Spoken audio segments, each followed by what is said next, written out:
How are you? You have to be. No choice. क्या करना है आज?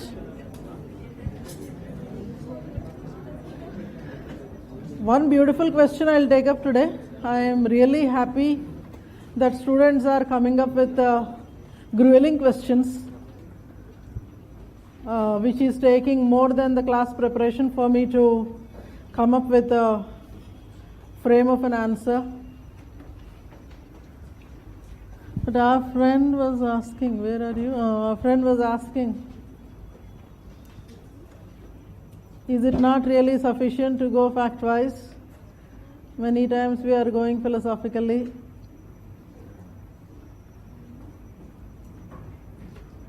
I told her that we generally do that so that we give you a broader understanding of things. It's not every time like 1 plus 1 equal to 2. It's not every time 1 plus 1 equal to 2. Sometimes it is 11 also. And then, today's class, I want to start with a bigger video of about 25 minutes. Generally, we have this practice of watching things well before a topic begins. So this is regarding one specific displacement-related issue.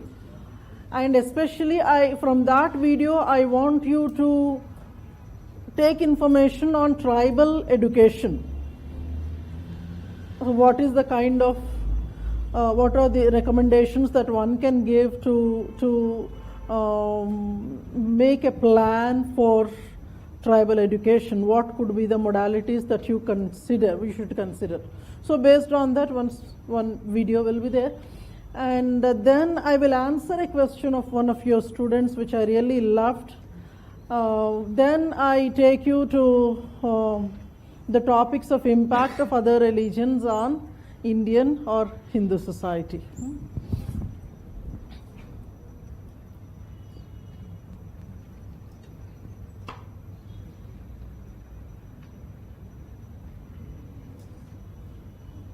I hinted about this earlier, but I never have shown the video to you. Most of that has subtitles, so you will have to read the subtitles.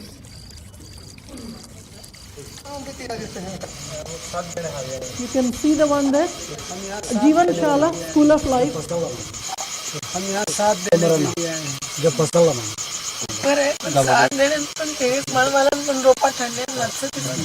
उनको थोड़ा आगे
हम पहला होता तो यूं कदे ना ये कोई शिक्षण वाला नहीं होता.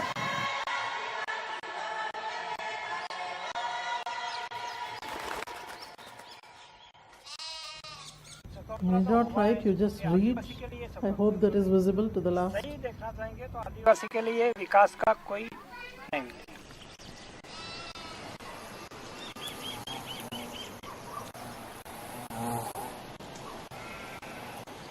सरकारचे भरपूर पैसे आदिवासींच्या नावावरती त्यांच्या शिक्षणाच्या नावावरती ओतले जातात, पण प्रत्यक्षात कुठेच अस्तित्वात दिसत नाही.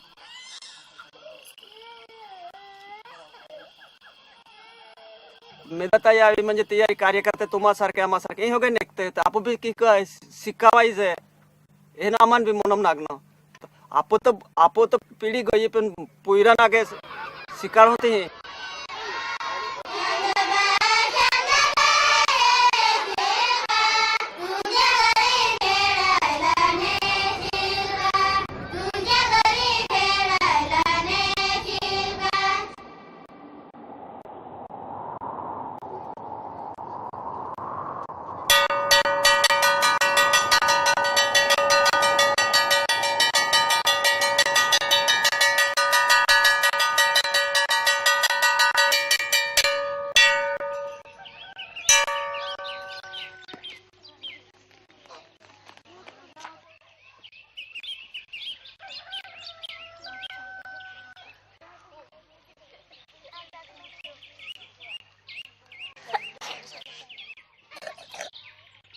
प्रार्थना सुरू कर.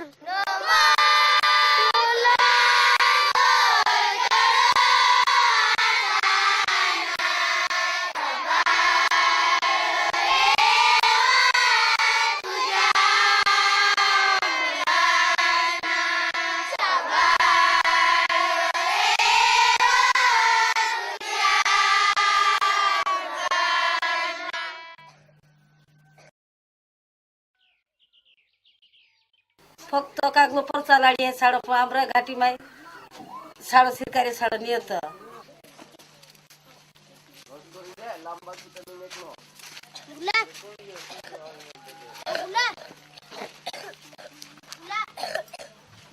तो मास्तर जर आवते बी एखादी आवे तर म्हणजे पाय डिसेंट्री नी पाय ना पट्टो काय ते आज आवी तर काल निकली जाणार 26 जानेवारी देख एको पुलिस पटेल हुए मासार को सरपंच हुए ते ना ने 10 रुपया पित को जेंडो फड़काई नहीं नन्नो त्याने का बेन सा पाए कोई थोर पिजो दया कतनो निकली जाना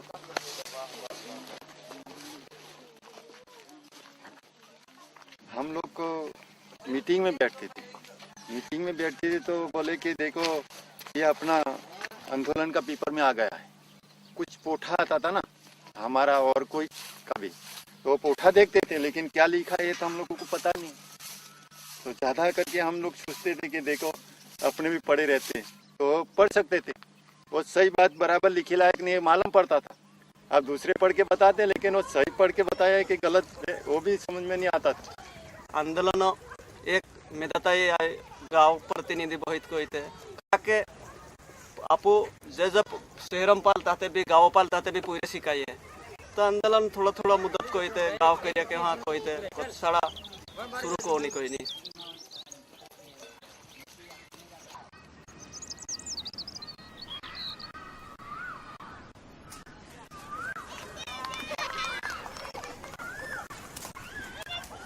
आम्हाला रेसिडेन्शियल स्कूल चालवणं फार गरजेचं होतं कारण खूप पहाडावरती लांब लांब मुलं राहत होती आणि मग त्या परिस्थितीत त्यांना तिथून शाळेपर्यंत येणंही फार कठीण होतं त्यामुळे त्या कशा चालवायच्या याच्यामधून मग नर्मदा बचाव आंदोलन स्वतः एक NGO नसल्यामुळे कोणताही शासकीय पैसा घेत नव्हती फॉरेन फंडिंग तर घेत नाही अशा पार्श्वभूमीवरती लोकांच्या सहभागामधूनच ते झालं.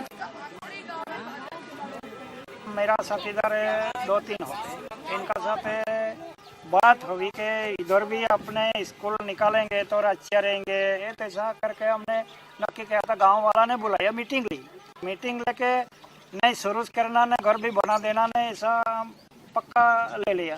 तो कोई काल डांडी लेके आओ ने कोई आड़िया लेके आओ ने ये सब नक्की हुआ तो हमने 4 दिन में घर बना दिया.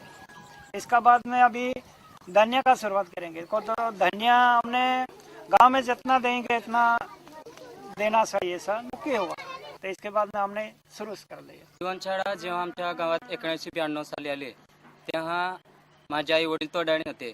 त्यांना शिक्षणाचं काय शिक्षण म्हटलं काय तेच ते समजत नाही त्यांना. तो मी म्हटलं गावात शाळा आली तर वडिलांना सांगितलं मला शाळेत जायचंय तर वडील काय शाळा शिकतो म्हणून ते जंगलात निघून गेले. आईला विचारलं तुम्हाला स्वयंपाक करायचे काय शाळा शिकतो मग मी स्वतः डाळच करून गेलो आणि त्या वर्गामध्ये बसलो. जे आमच्या गावात जे काही शिकलेली मुलं होते त्यांना पाहून मला शिकू वाटत होतं म्हणून मी नर्मदा जीवनशाळेत मला जायला आवडत होतं. आणि तिथले जे जीवनशाळेत मुलं होती मोठी 4थीपासून बाहेर गेलेली, ती जेव्हा गावाकडे आली की सांगायचं आम्हाला की जीवनशाळा अशी असेल. जीवनशाळेत आपले मदत आहे, कार्यकर्ते वगैरे येत राहतात, चांगले कार्यक्रम घेतात, चांगले शिकवतात गुरुजी वगैरे. तर आपली संधी आहे, शिका.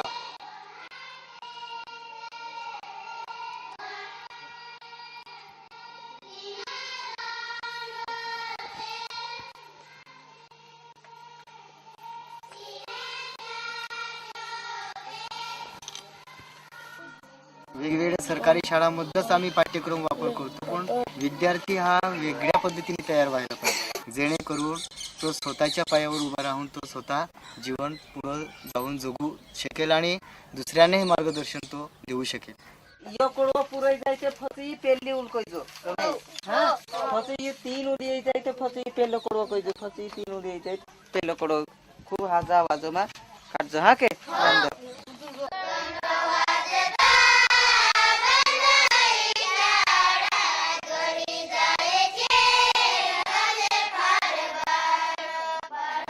शाळा उघडल्यानंतर आधी आमच्या स्थानिक भाषेवरून शिकवत असतो. आधीच मराठी बोलायला लागलं तर काय भानगड आहे तेच कळत नाही ते. त्यामुळे आधी आमच्या स्थानिक भाषेतून 1-2 महिने घेत असतो. घेतल्यानंतर मग आपोआप हळूहळू त्याच्यात पावरी भाषेतून पुन्हा शब्द मराठीत टाकत जातं. याला आपण हे म्हणतो, पावरीत हे म्हणतो आणि मराठीत हे म्हणतो. मग मुलांना आपोआप कळतं, हां याला मीठ म्हणतात, आपली पावरी भाषेत खारं म्हणतो. या भाषेतून मग पुढचं पाईप घेत असतं.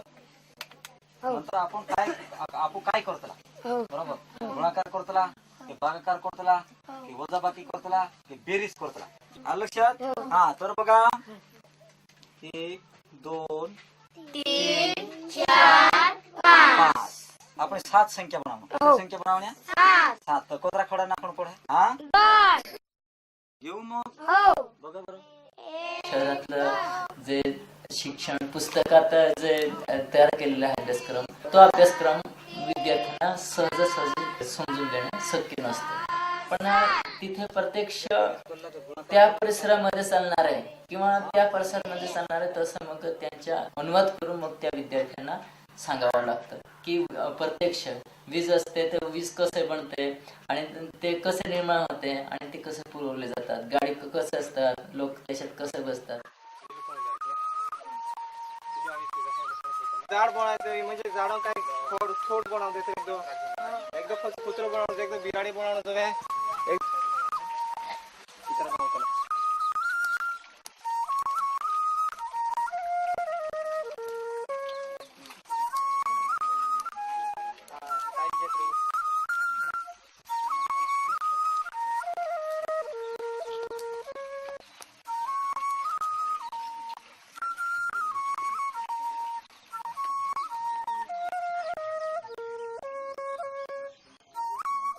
जीवनशाळेमध्ये फक्त पुस्तके ज्ञान एवढंच नाही तर दैनंदिन जीवनामध्ये येणारे वेगवेगळे काम किंवा त्यांना तिथल्या स्थानिक दवाखाना वगैरे नसतात तर किरकोळ आजारासाठी वेगवेगळे जाडीबुटींचे औषध कोणत्या पद्धतीने कोणत्या याच्यावर घ्यायचं हे सुद्धा तिथल्या मुलांना शिकवलं.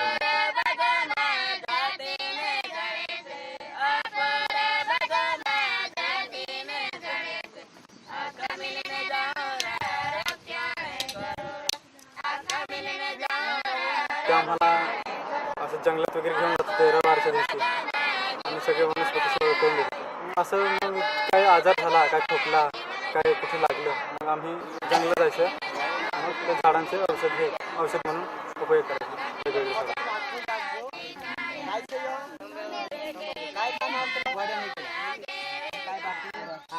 तो आदिवासी का जो रीति रिवाज है ये सभी बोलना पड़ता है क्योंकि लहान बच्चे इसका मालूम नहीं है. दावा किसमें काम आते, खेती कैसा करना, पाल कैसा बांधना, पानी कैसा रोकना, हल कैसा चलाना, ये सभी इसके लिए सभी संस्कृति भूलना नहीं.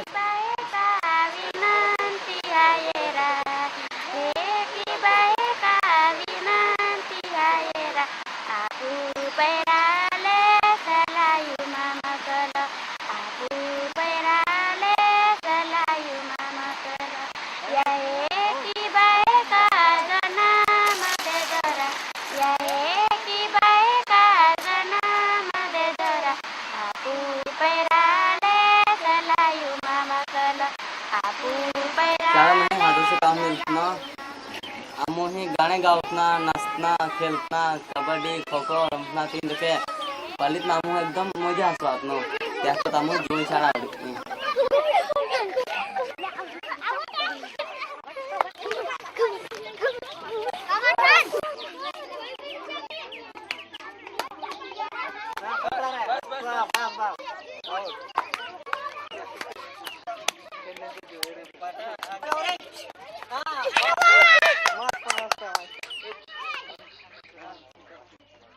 ही शाळा गावाच्या लोकांचीही आहे असं गावकऱ्यांनाही वाटलं पाहिजे. अशाच पद्धतीने आम्ही त्यांच्यावर जबाबदाऱ्या देऊन त्यांनाच आम्ही शाळा चालवण्याचे निर्णय आणि हे सगळं संधी देत असतो.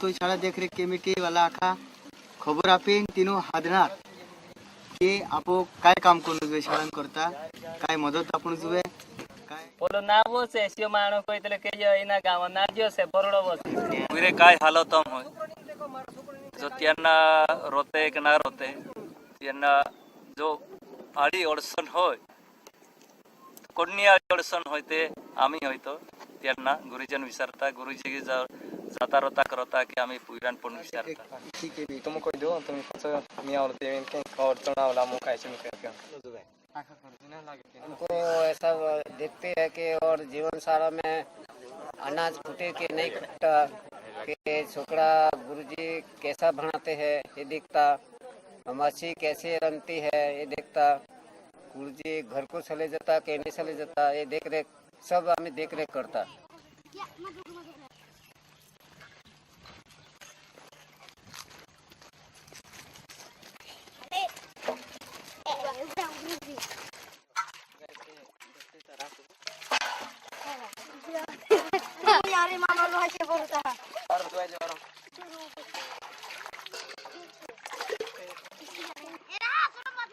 कारण अगदी 2006 पर्यंत लोकसहभाग जास्त आणि बाहेरचा पैसा फार कमी या पद्धतीवरती शाळा चालू होत्या. खूप वाटतं की छान मुलांनी गालिच्यावरती बसावं किंवा सतरंजा व्यवस्थित त्यांच्यासाठी असाव्यात किंवा प्रत्येक मुलाकडे 2 तरी चांगली जोड असावी, पायामध्ये चपला बूट असावेत, पण ते देणं शक्य होत नाही कारण धान्याचीच मारामार 2006 पर्यंत खूप होती.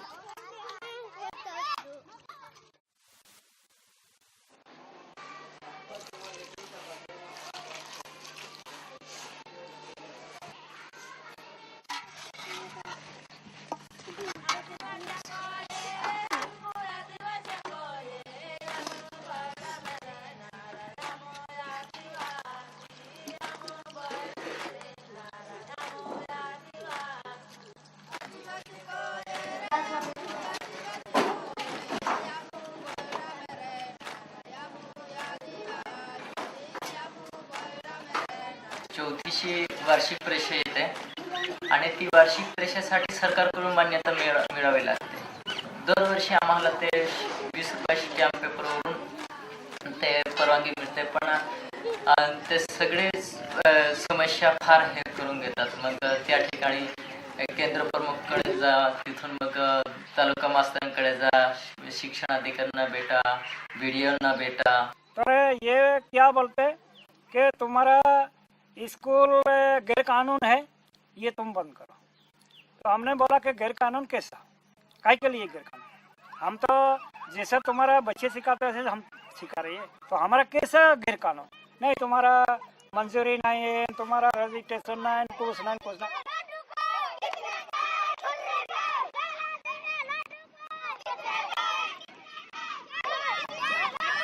नवोदय जीवन शाळेत जे शिक्षक आहे, जो ही 10वी 12वी शिकलेला मुलगा असेल त्यांना डीएड वगैरे नाही आहे, मग ते कसं मुलांना शिकवतात आणि जीवन शाळेमध्ये एवढे हुशार मुलं कसं येतात असं सरकारकडून पण आमच्यावरती फार दबाव आला होता. उंजू काय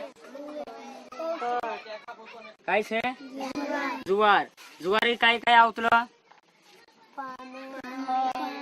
असे ठेवायचे दाबून असं जाऊ द्यायचं, मग पुन्हा कसे अशी द्यायचं, मग ईद वरती राहते. हा देखी नका दलसिंग चल दाखव उठीन देखा नाव करून देखा लाव रे लाव.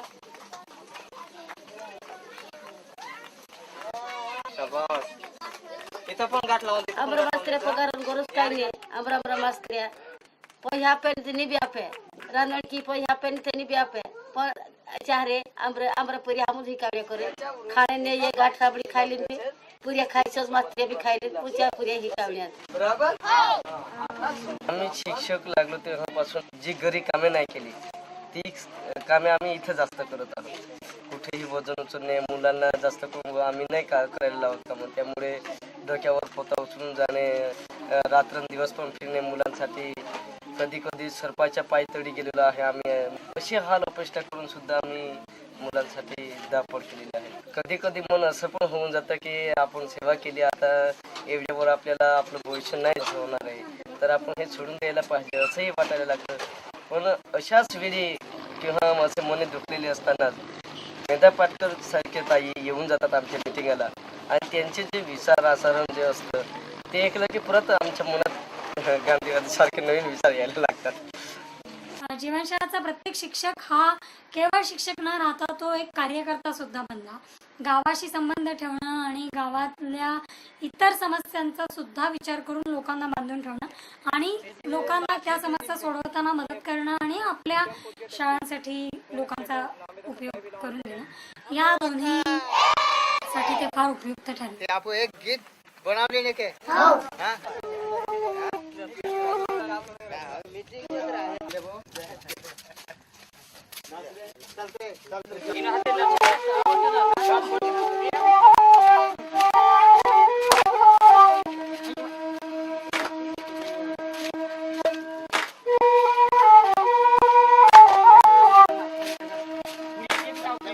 मुलांना आता शाळेत ठेवायचं हे तर झालंच आहे परंतु मुलींना अजूनपर्यंत नर्मदा किनारे शाळेत ठेवायचं प्रमाण कमी आहे.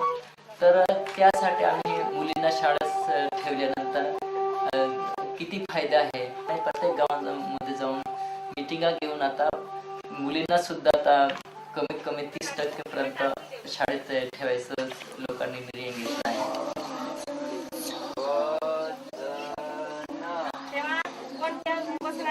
पाणी संपलं होतं का विहिरीमधलं नाही संपलं. पहिले आमच्यामध्ये मुली शिकत नव्हत्या.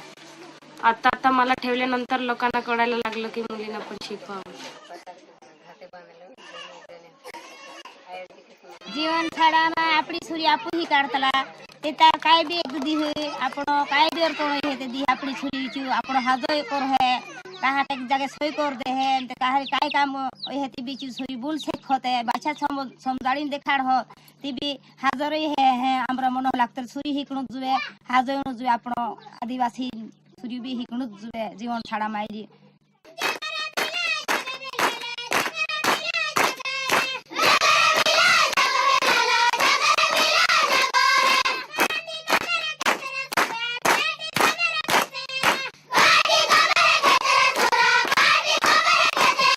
जेव्हा आम्ही शिकत असताना आम्हाला पण एवढा अनुभव नव्हता तरी मला लिहिता आणि वाचता आणि मी शिकलो आहे एवढंच होतं.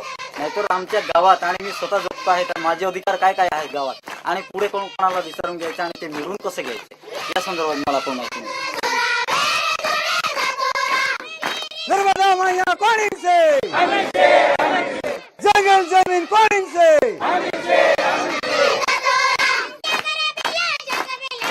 विद्यार्थ्यांना सर्व काही आमची व्याख्या आणि कथा जी काही सर्व डॅममुळे होणाऱ्या याच्या हानीमुळे आणि अन्यायामुळे जे काही आहे ते अधिकार का ते अधिकार आपण कसे मिळवून घ्यायला पाहिजे.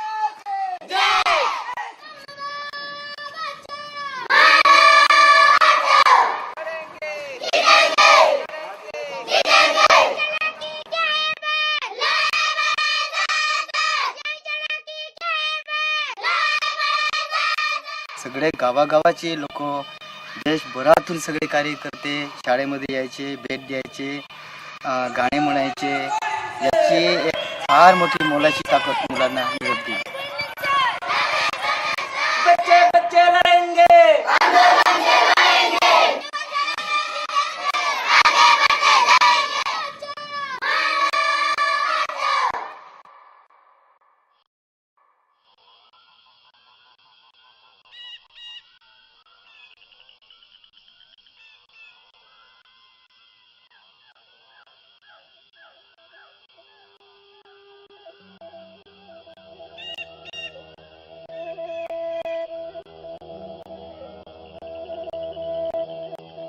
8 वर्षामध्ये आमची शाळा 3 वेळाच बुडाली. 2दा बुडाली ती त्याच्यातून पाणी पुन्हा कमी झालं ओसरलं.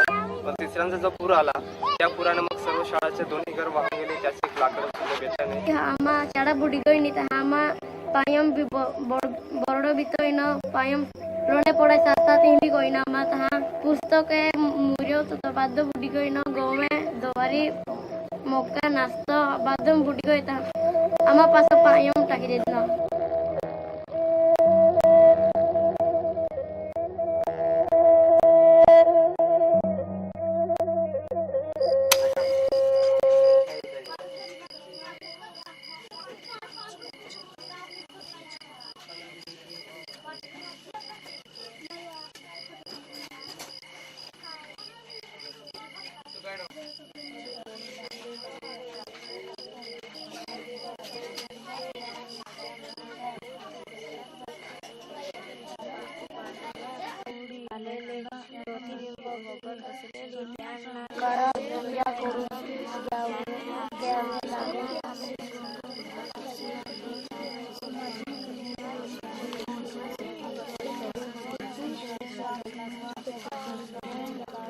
गाठी शाळा नहीं रहता तर आम्हाला पुऱ्या हिकता भी नहीं अत्र सौदा परवतो जाता भी नहीं आणि सरकार आम्हाला लुटीन भी खाय जातं. मी 10वी पास झाल्यापासूनच मी नर्मदा आंदोलनाच्या याच्यामध्ये पूर्णकालीन कार्यकर्ता म्हणूनच काम करत आहे आणि जीवनशाळेचं काम पण पाहत आहे आणि बाहेरचं आजूबाजूचं काम पण पाहत आहे.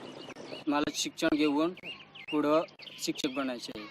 कारण आम्हाला जीवनशाळेमुळे आम्ही पुढे घडलो तो येणारी भावी पिढीला सुद्धा आपण आम्हाला जसं घडवलं त्याप्रमाणे भावी पिढीला सुद्धा घडवायचं. आमच्या गावात डॉक्टर आतापर्यंत डॉक्टर नाही. मग आमच्या गावात डॉक्टर व्हायचे आणि आमच्या गावात जे लोक आजारी पडतात ते हे होतात मग त्यांची आम्हाला सेवा करायची आहे म्हणून मला डॉक्टर व्हायचे आहे. हिकीन मोठो हिकीन कलेक्टर बनणार इच्छा. येत्या ऑक्टोबर महिन्यात 2008 ते कॉमनवेल्थ गेम्सला पार्टिसिपेट होणार.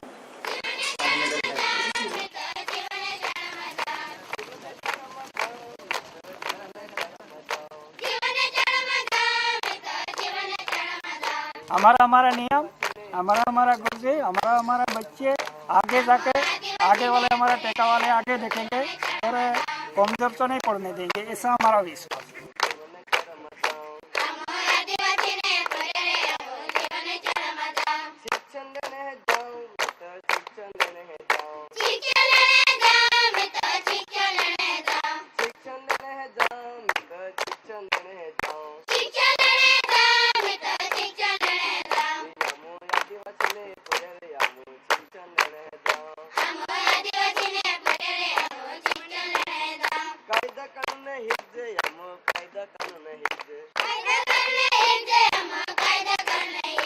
जीवनशाळा म्हणजे जीवन अधिकार ही गोष्ट आहे.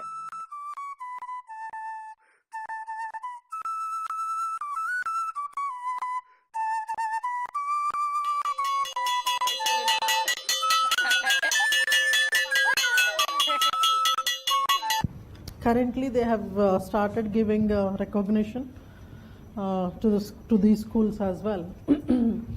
One of the other very recent videos was there with interviews from Medha Patkar and Arundhati Roy.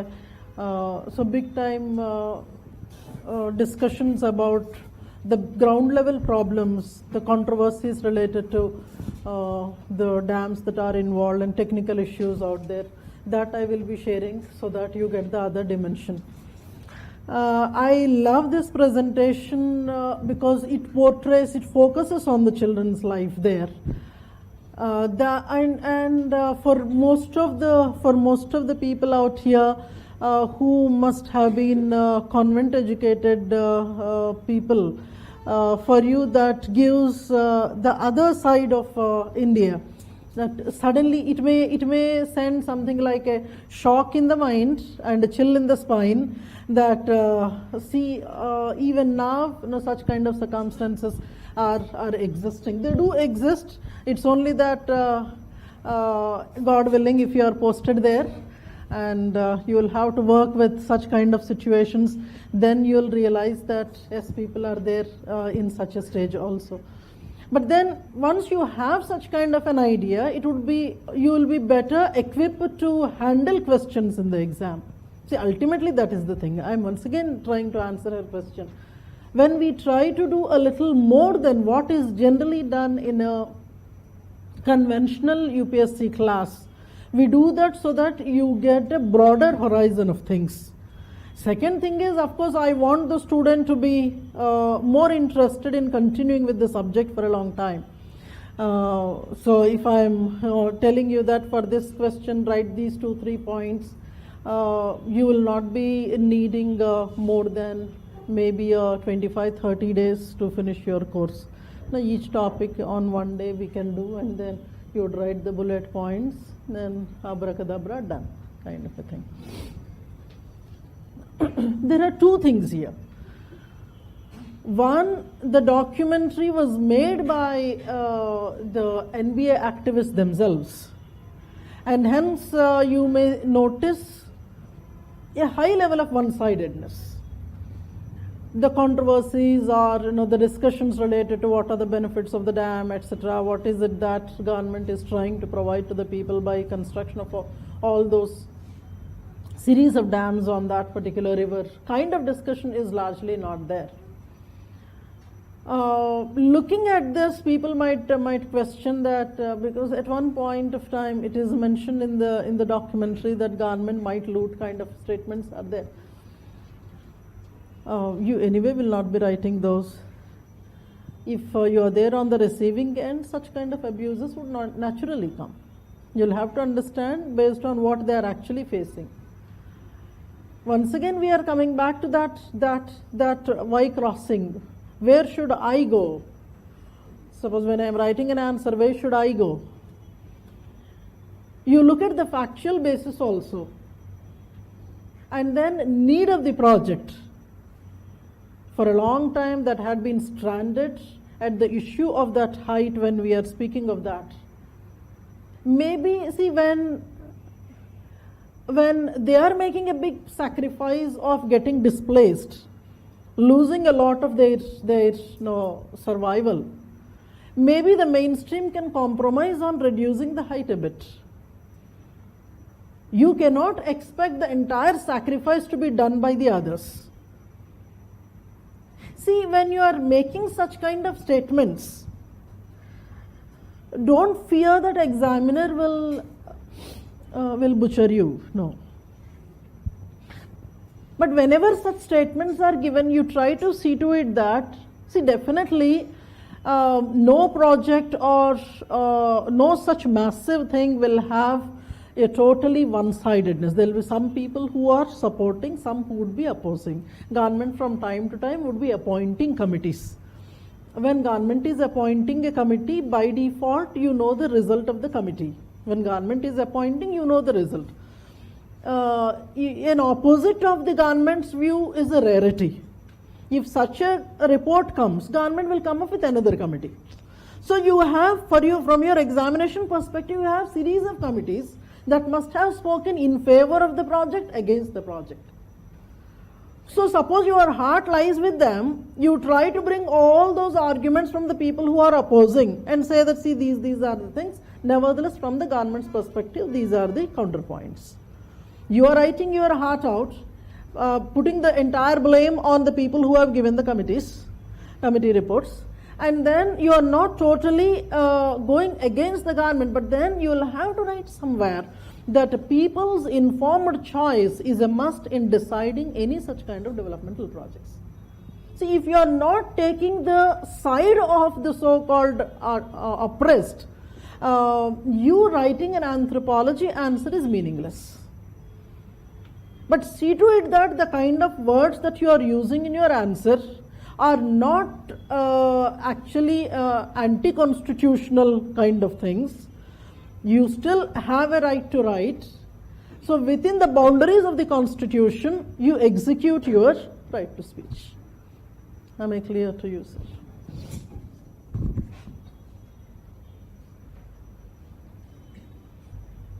अच्छा, एक ये था।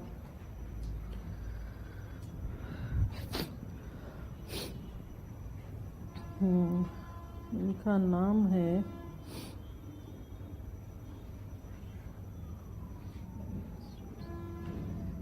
Deepthi is here. I loved your question.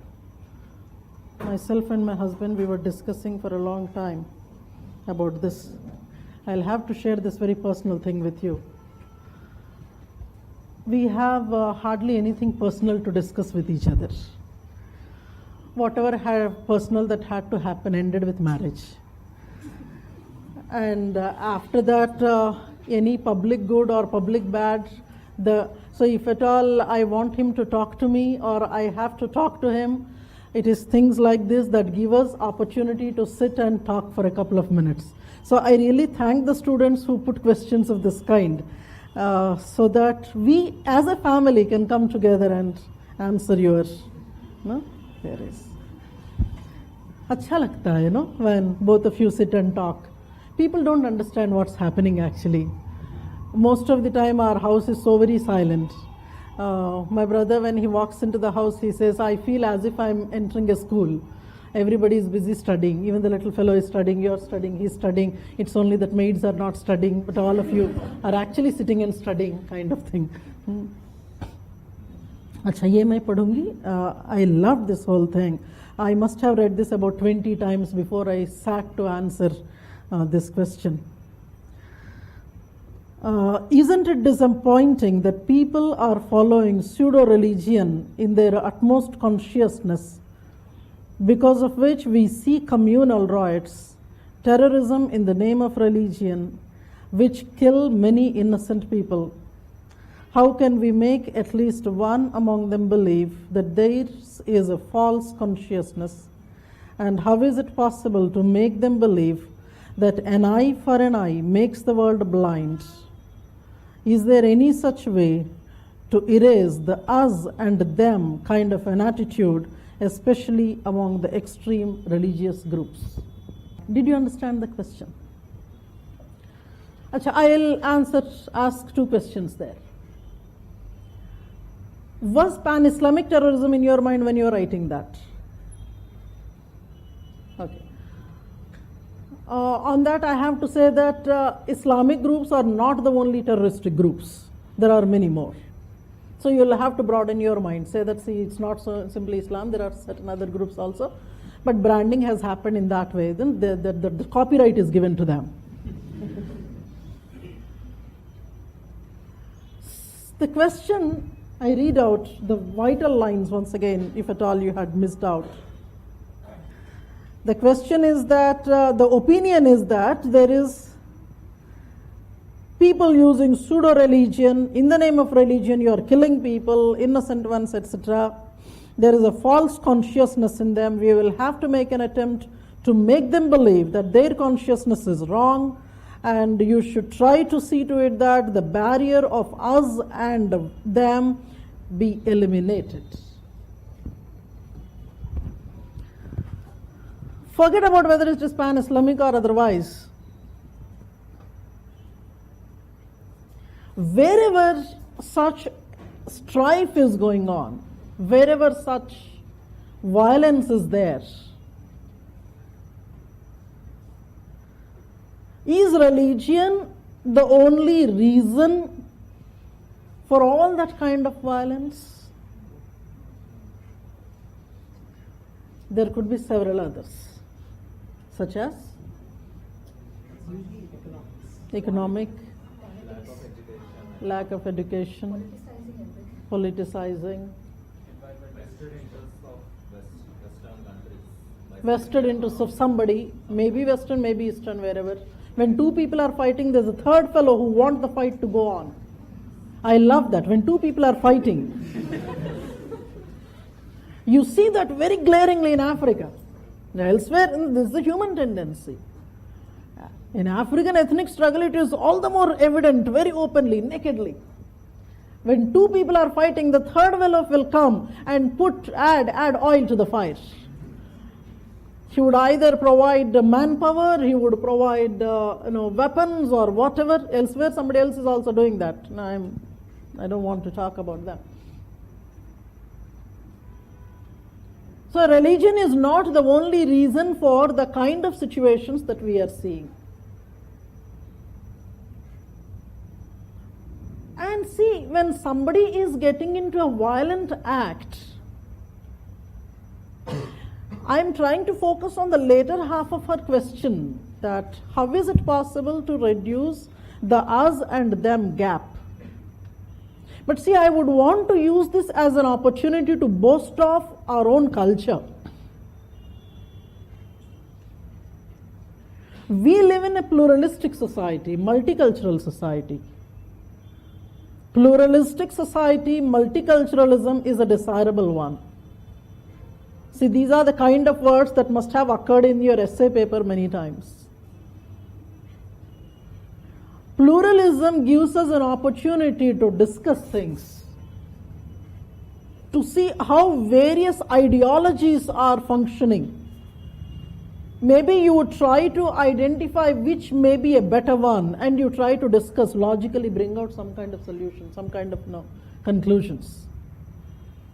But one problem is that from within the pluralistic society, if you are trying to apply the concept of relativism, then starts the problem. I hope you are following. I repeat what I said. నేను చెప్పేది అర్థమవుతుందండి? You are following what I am saying?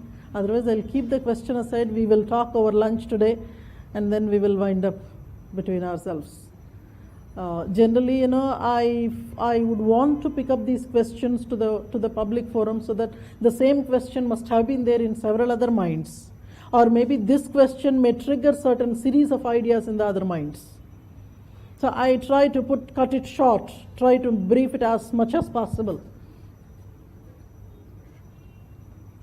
I was saying that I'm still focusing on the violence. I want to deal with the violence and us and them dichotomy here.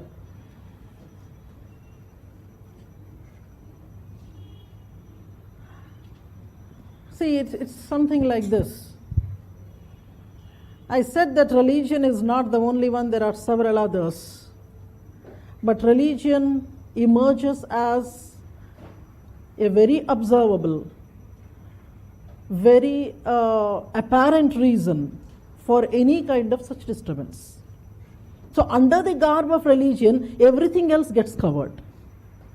There can be racism, there can be regionalism, there can be cultural nationalism, etc. If it is, see, it is not simply religion, there could be several other things. So, in order to handle this one situation, it is necessary to clip all those things. Keep the people busy. They wouldn't talk about anything else. Or maybe providing them with the proper ideology, proper education. I'm not saying that the ones who are educated are not getting into such kind of groups. They are also there, but their percentage definitely is much less when compared to the educated ones getting champions of this kind of a thing. You should also understand that when such kind of violence is going on, the actors in the violence are not the people who are at the top. They are the people who are at the bottom. That is, the masses actually participate, and they are the ones who kill and get killed. So if at all you are I'm trying to give a very practical kind of a orientation here. I'm not getting into what philosophical things are. Those answers will be very much different from what we are trying to do here. So our idea is, one, you stop the inflow there. How do you stop the inflow? You identify the reasons. Reasons can be manifold. You try to single them out and try to handle them. One major thing may be education. Though a considerable percent of the educated lot are also becoming victims of or weapons in this whole game. But above anything else, I was saying that the culture in which we live, it is not simply pluralistic culture. It is also a culture of tolerance. If that tolerance was not there, I don't think you and I would would be observing all our faith related activities so very freely. Even if certain untoward incidents are happening, certain violent incidents are happening, they are very scattered, very minimum when compared to several other places where there is culture of intolerance. And she was using this word eye for eye, head for head kind of things. Sir, the entire mankind had passed all those stages. Entire mankind has passed all those stages where head for head was considered to be reasonable, acceptable. Because if you have been the victim of an unjust situation, you have a right to get justice from there. And see, this kind of eye-to-eye kind of things were popular in the pre-civilizational stage, number one, and also when humans' control over themselves was very little. They were not polished. They were not trained to make the emotion wait for its expression. I hope you are understanding what I am saying. See, it is not necessary that every time, whenever you have an emotion, you immediately show it. You wait for the right time. The time will come. But in the pre-civilizational times, man was still not trained to control his emotions. And he was looking for a very quick justice. That's where I give the example of a lot of African societies that moved to Islam. They believed that Islam was the faith that can ensure them an immediate, a quick justice, a head for head and leg for leg kind of a thing. But see, humans have passed of all those stages where we understood that, see, different ways of handling the situations can happen. See, I understand something from this question. When you say that there are terrorist groups, etc., etc., we are actually discussing there about the situations of injustice. Wherever there is injustice, you would want to get justice. Or in other words, you would want to get something like an utopian state, an utopian society. So it's like everybody should be having whatever they would want to have. So you can actually see in history various tools that we must have tried. At some point of time we must have tried communalism. At some point of time we must have tried industrialism. At one point of time we have tried modern economic systems. Or at one point of time there was democracy. The underlying theme was that we should see to it that the utopian egalitarianism might get established and everybody is happy. But you will have to understand, in this particular context, terrorism emerges as one of the tools that those groups are trying so that they get the justice. Are you following what I'm saying? Are you following what I'm saying? See, the question has one, whether it is a pseudo-religion. If we accept that it's a pseudo-religion, why is it that they are trying to indulge in such kind of ideologies, mass killings or kind of things? Thirdly, how is it that we should convince them saying that you are wrong? If you say somebody that you are wrong, he would not agree. Practically, it looks to be very, very difficult thing. That is the reason why instead of handling that situation, you try to create situations so that this would not emerge. And that requires a lot of planning, a lot of other things to come in. More than anything else, the kind of patience that you have. And I think our society has that kind of a patience. And don't think that us and them boundaries will anytime be removed. It is not possible. It is neither possible nor desirable. You have to understand that nature creates things in an unequal manner, in a hierarchical manner. You cannot go against nature, whether in terms of gender, in terms of race, in terms of that, this, etc. Inequality is inherent in the nature. So never you try to totally eliminate the gap between us and them. When everybody is one and the same, we are all merely machines.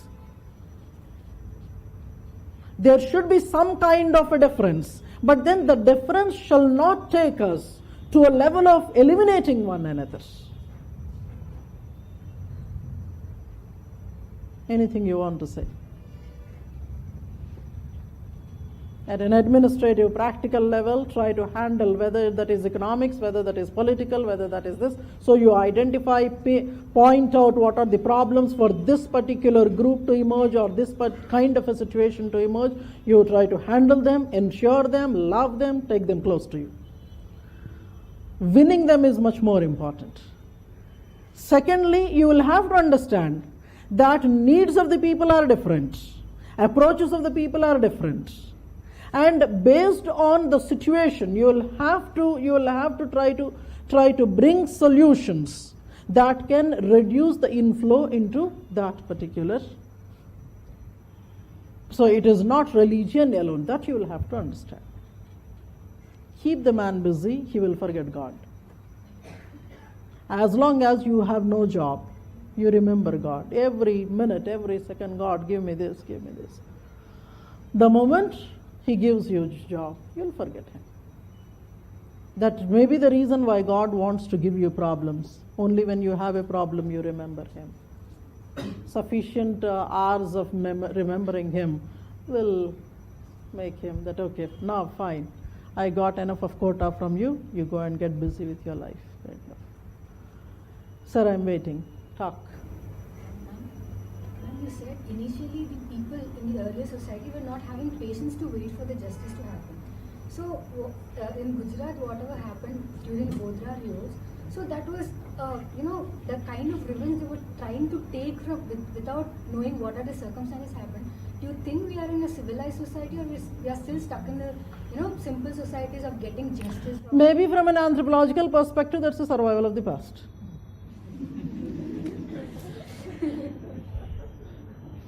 I don't want to get into controversies there.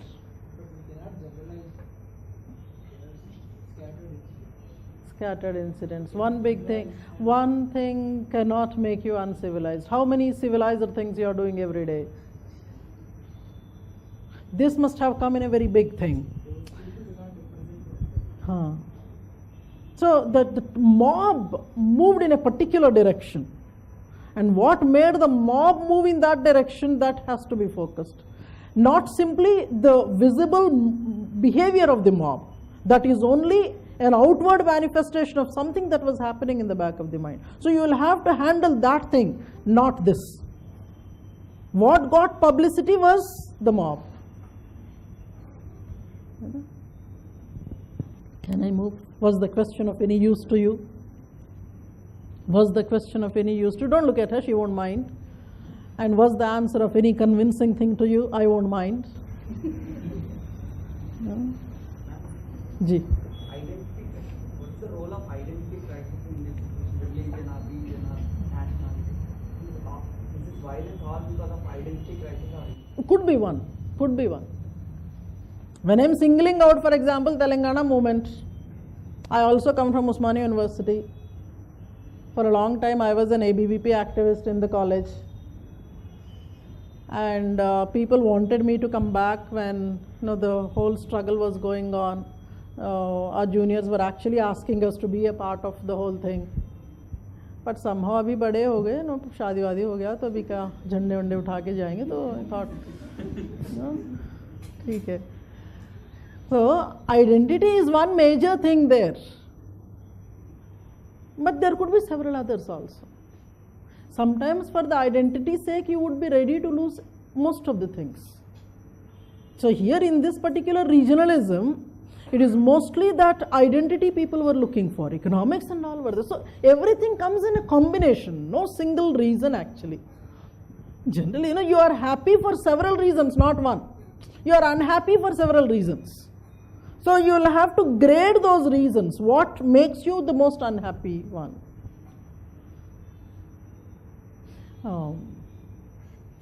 You will be reading one article, Tribal Quest for Identity. Tribal Quest for Identity. There this particular thing would be incorporated. Now let me move on. Can I?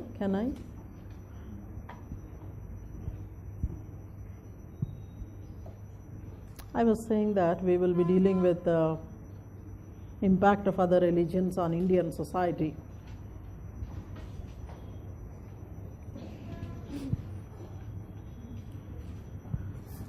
Two things have to be written in all those questions. See, I'll tell you the type of questions that are asked. What happens is, if a combination has to be asked, they ask the combination of Christianity and Islam or Buddhism and Jainism. Individually, they have been asking Islam and Christianity also.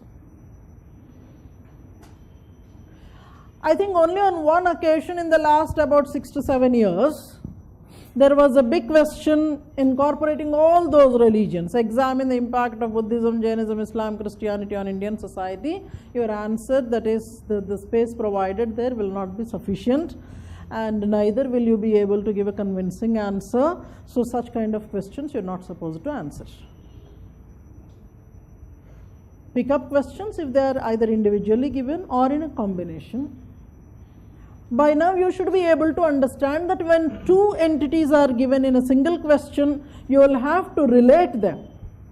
If not in the entire answer, at the important places in your answer, you should be able to bring them together. So if the question is about Islam and Christianity together, so you will have to see what makes the examiner put them in the same bracket. Can you tell me what makes the examiner put these two in the same question? Islam and Christianity in the same question. What makes the examiner put them together? Monotheism.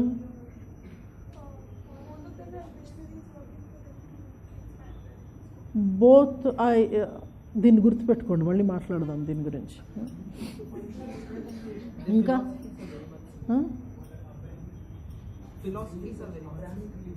both are Abrahamic religions.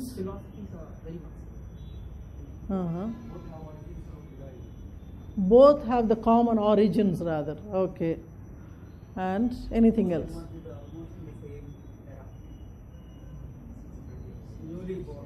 Okay, both are, whether new or old, there are controversies. We won't talk about them. As somebody was saying that even before Hinduism originated, the Abrahamic religions were already there, 5,000 years old or so, whereas Hinduism has a record of about 2,500 or 3,000 years. So we are not trying to prove I'm first kind of thing. So, principles of religion. और बताइए. Widely spread. Contribution of literature and art and culture. Contribution. Their impact on our society is very different. So we want to test it how we should approach it. Impact of Christianity and Islam is very different. Instead of, suppose you have to compare the first two and the later two. the first two, Christianism and Buddhism, were usually the religions of the conquerors. Which one? Which one? And Islam were the religions of conquerors who came to India, whereas Buddhism and Jainism were more mass religions. Buddhism, Jainism are village daughter of Hinduism, and they are foreign. That's the major thing. One group is external to India, the other is internal to India. So these later two religions came in protest of the existing social order. So they are Protestant religions within India, Protestant religions that emerged against Hinduism. So it's like, those are the ones, they have emerged, and over a period of time they got merged into them. The one they started with criticizing, they got cast in them. The basic ideology that they have criticized was inequality. Basically the caste system. And that becomes a body persona of the two religions. When you talk about the earlier two, they were not simply foreign. आपने कुछ कहा था. क्या कहा था?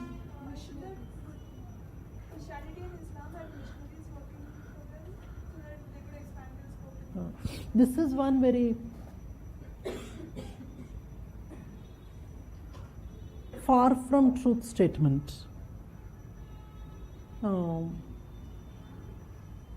The missionary activity is something like a identity of the Christian populations who wanted to spread the word. Such kind of missionary work was largely absent in Islam. It is only recently, in the 19th, 20th century it has started, but otherwise it was not that. When I'm using this word missionary, I'm using it in a sense that I'm serving people, and through my service I'm trying to communicate to the people that, see, this is what I do being in this religion. Is that fine? And he was saying, आपका कुछ था, you said something about ideologies, about conquerors, तो ठीक है? Philosophies. I would first want to give a couple of statements on that, and then I will start talking about the missions that have come to India and how the missions were flawed at certain places, were doing glorious work at certain other places. I will be using the 1962 Debar Commission report that extensively dealt with the work of Christian missionaries.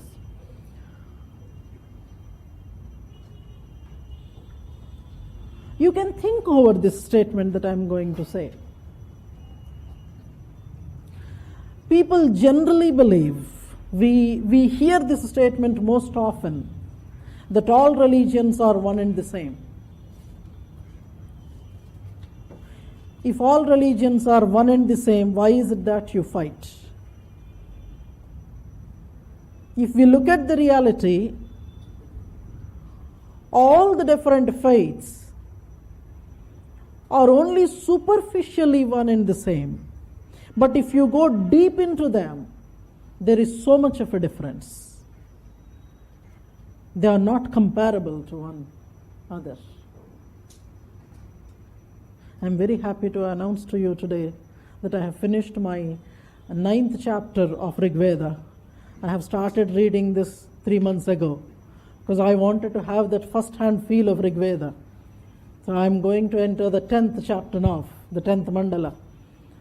My idea is that before the end of the year I finish my Rig Veda, and then during the next year I should be taking up the other book, so that I would be able to more authentically quote the verses when I try to explain to you why is it that this particular thing was said, why Krishna said, Rama did not say, what's in the back of Rama's mind. See, at many places we see we use Krishna's quotations in talking about life and how to live and the philosophy of birth and death, etc.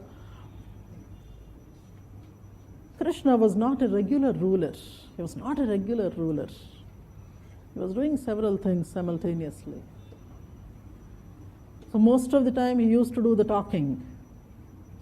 Rama was busy. Too many things, too many wars. War at home, war with children, war with enemies, and then kind of things. War with the stepmothers. So he did not, I don't think he had so much of time to dwell into these philosophical things. So I still have to understand the character, personality differences between these two people with much more detail, accepting that they are mythological figures. So actually I had to finish 9th chapter by 24th of August, but somehow the time lag was there. Now coming here, you try to understand this statement. Most of the religions are superficially same, but if you go deep into them, they are not similar. They are far from being similar with one another. I must have used these words elsewhere in your classes. Whenever you would want to understand what any religion stands for, is questions like 3 or 4 questions you try to ask the religion and seek an answer from it, such as, what is the meaning of human life? What is the understanding of origin of human and the world according to that worldview? And then the question about what would happen after death, that is destiny as we call. So when you are asking these questions, if you are getting different kinds of answers, you will have to understand that yes, they are not one and the same. But see, there could be certain general things that look to be similar in most of the religions. Like, what shall be done, what not shall be done on a major scale. Like, maybe being truthful or not harming the innocent ones. Kind of things which broadly we see in the 10 Commandments there, which you can see in most of the religions. They look to be valid for all the human societies. But then if you go into the details, there are problems. Why only one God? Why not more gods? That's also the reason why I say Hinduism is so compassionate and so accommodative religion. I was also reading this morning Gurmeet Singh's ideas. Where is he trying to take his people? What is his primary thinking, etc. See, it also shows that God's cults can emerge so easily in India. ఈ రోజు బుచ్కి అనేవాడు ఒకడు ఒక religion start చేస్తే that Buchki will have his own kingdom of pilgrims. Buchki అంటే ఒక పేరు, that's a name. So anybody can start a cult actually. That is the beauty of India. Every day in and day out, new gods keep on emerging. So crores and crores of gods multiplying in population along with the human population. God's population also is multiplying. Now let me take here. Going straight there. See, there are certain popular notions. I'll tell you the popular notions about these two people. About the former fellows, the general understanding is it is better to be far from them. If you go close to them, they'll grab you. Be as far as possible to them. That's the kind of an idea. Because they are born with a mission to multiply them. Okay, that is the kind of general orientation. Second thing is, of course, there are other criticisms also. Churches actually are corrupt and all that stuff. Those are minimal, small things actually. When it comes to Islam, one major criticism it faces is that it's a violent religion. First they speak with their weapon, then they speak with their tongue. After they have used their weapon, if you are still in a position to hear their voice, you hear. Second thing is that this religion was spread forcibly by the rulers who were actually ruling India during the so-called medieval or Mughal period. These are the general statements that we hear. Truth of it, I'm not examining right now. Many times, the general statements have much greater mileage than the original truth. I'm trying to address this in this particular way. Martin Luther King and his contemporary Malcolm X. Read about them, you'll really enjoy. Both were contemporaries. Both were facing unjust situation, blacks, ill-treated, racism and all that stuff. You can compare them with our own Baba Sahib. each one of them were trying to find solace in different faiths. Martin Luther looked at Christianity, Malcolm X looked at Islam, Ambedkar looked at Buddhism. The idea was that because these religions have foundations on equality, egalitarianism, justice, and trying to meet the needs of the downtrodden, they must have chosen these different religions. There were one-to-one debates about why I have chosen Islam, why you have chosen Christianity, etc. These two people. But somehow more than Malcolm X, Martin Luther became popular. Because Jesus has much greater mileage. And there is much more media coverage for Jesus when compared to Islam. I really feel that Malcolm X did not have so much of audience rather. First of all, you should have audience. In order to spread the word, there has to be audience. People were somehow not really interested or convinced to accept this religion, which survived in the Old Testament. When compared to the New Testament, the whole bloodshed was there in the World War. So World War was rather continued in the Islam, and Christianity said that the older practices we will try to give up, and we will try to live a more peaceful, more loving kind of a life. I was just thinking of this. Why was Mahatma Gandhi so successful in his mission?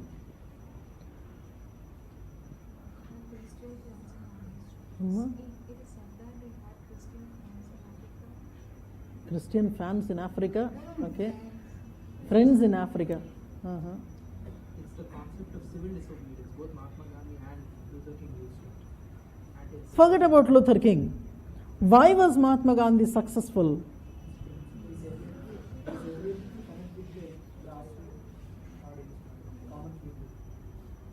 और बताइए. Success is not simply because all of us are together. Success I'm talking about his relation with the government there.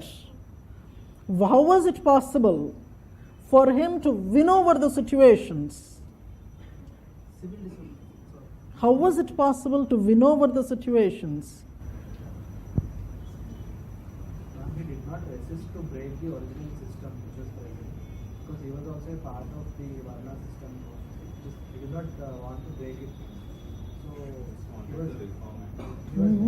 he just wanted to reform it. And if we have to say why Gandhi was so successful, Britishers, so to say, they know exactly how to suppress the conventional or violent methods. The concept of non-violence is very new to them. They didn't know how to react.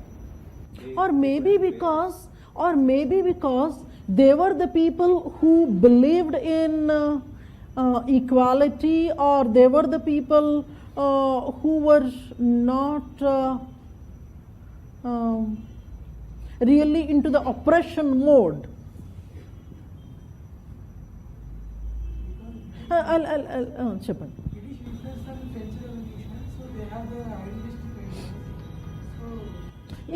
I put it this way. Maybe this is that group of Europeans that had certain ideals. They have a law, they have a constitution, they have rules to be followed, etc. Rules were important for them. You are not supposed to break. Just imagine. Forget about what the Britain was doing with Gandhi. Suppose the same non-violent struggle was going on against, say, fascists or Hitler.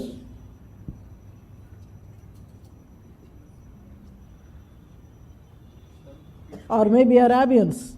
Maybe just at the time British was about to give freedom, and it just happened that Mahatma Gandhi was at help, and he got. No, that was a considerable time during which they could have used their.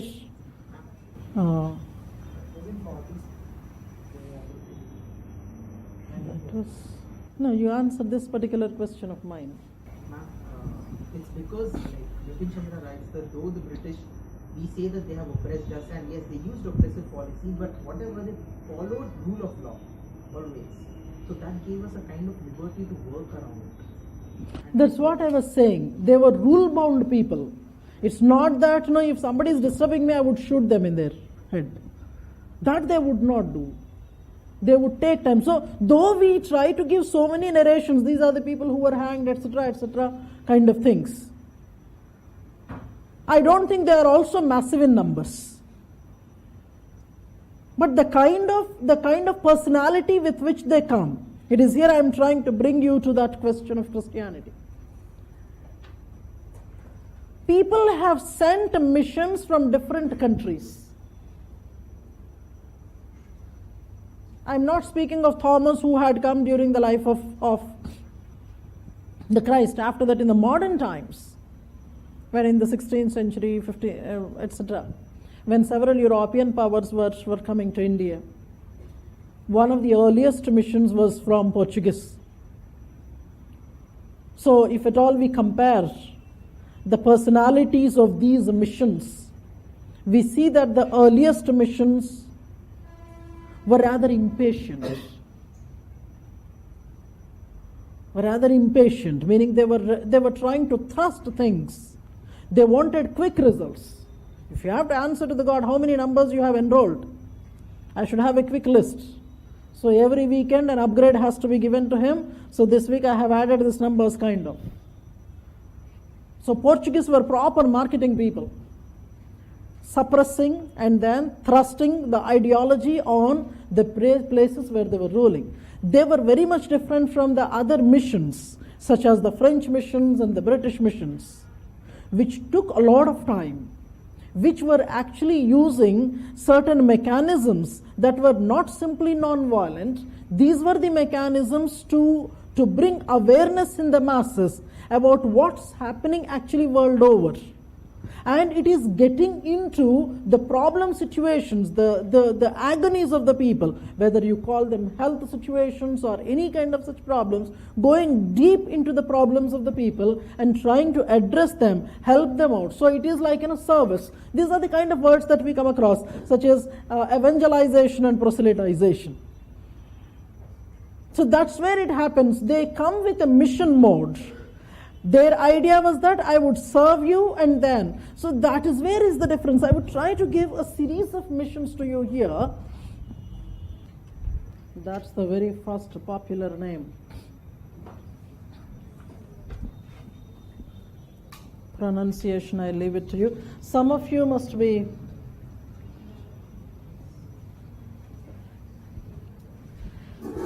Catholic school educated people. You must have noticed there the kind of strict observation of rules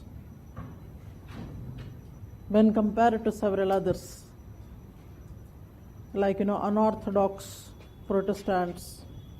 Remember, sir, whenever there is very strict, high-handed observation of rules, there will be discontent.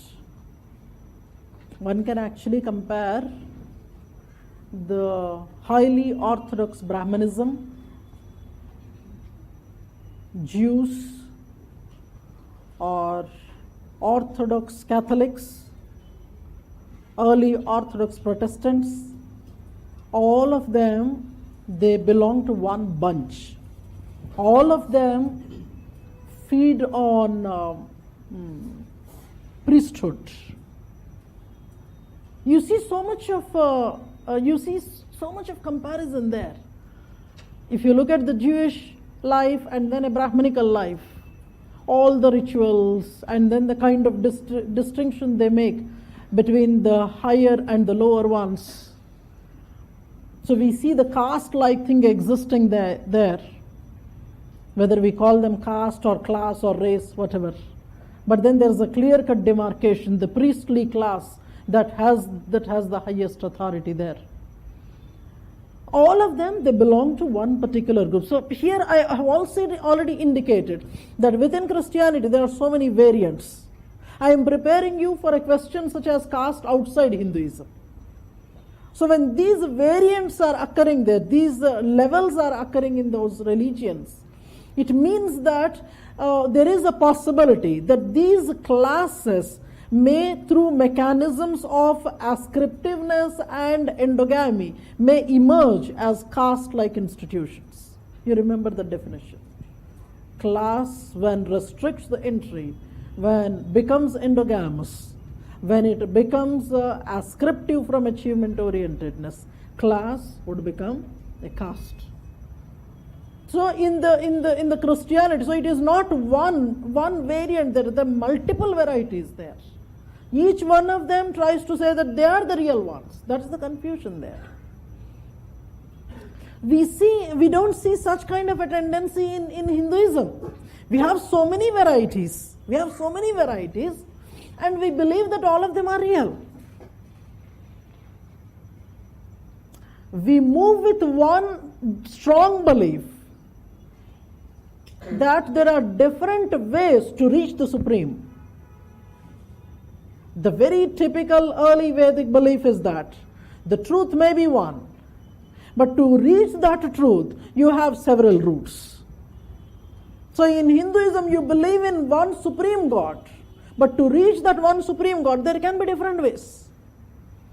But the problem with the varieties of Christians here is that Christian groups is here. Each one of them claim that they alone are the truth. They alone are taking you to the truth. There's only one truth, and that their way is the only way where I hope you are following. There occurs the problem.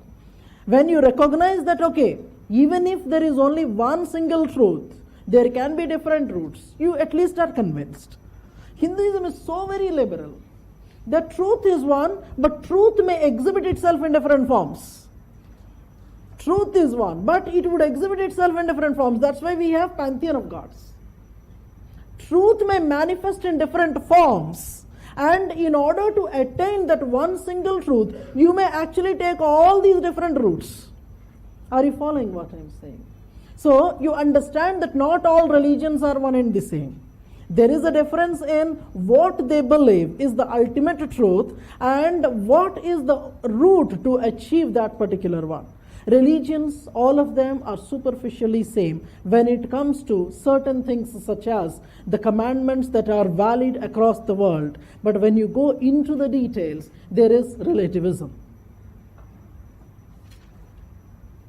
Okay, that's what is the problem in pluralistic societies.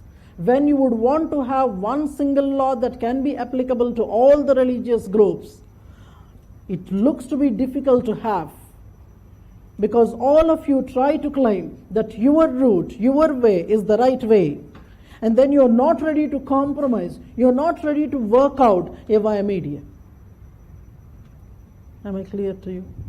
This is that very first mission that had arrived in modern times. That is that man who devised not simply India, but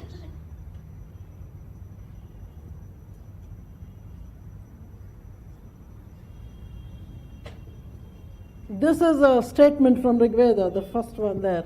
Let noble thoughts come to us from all sides.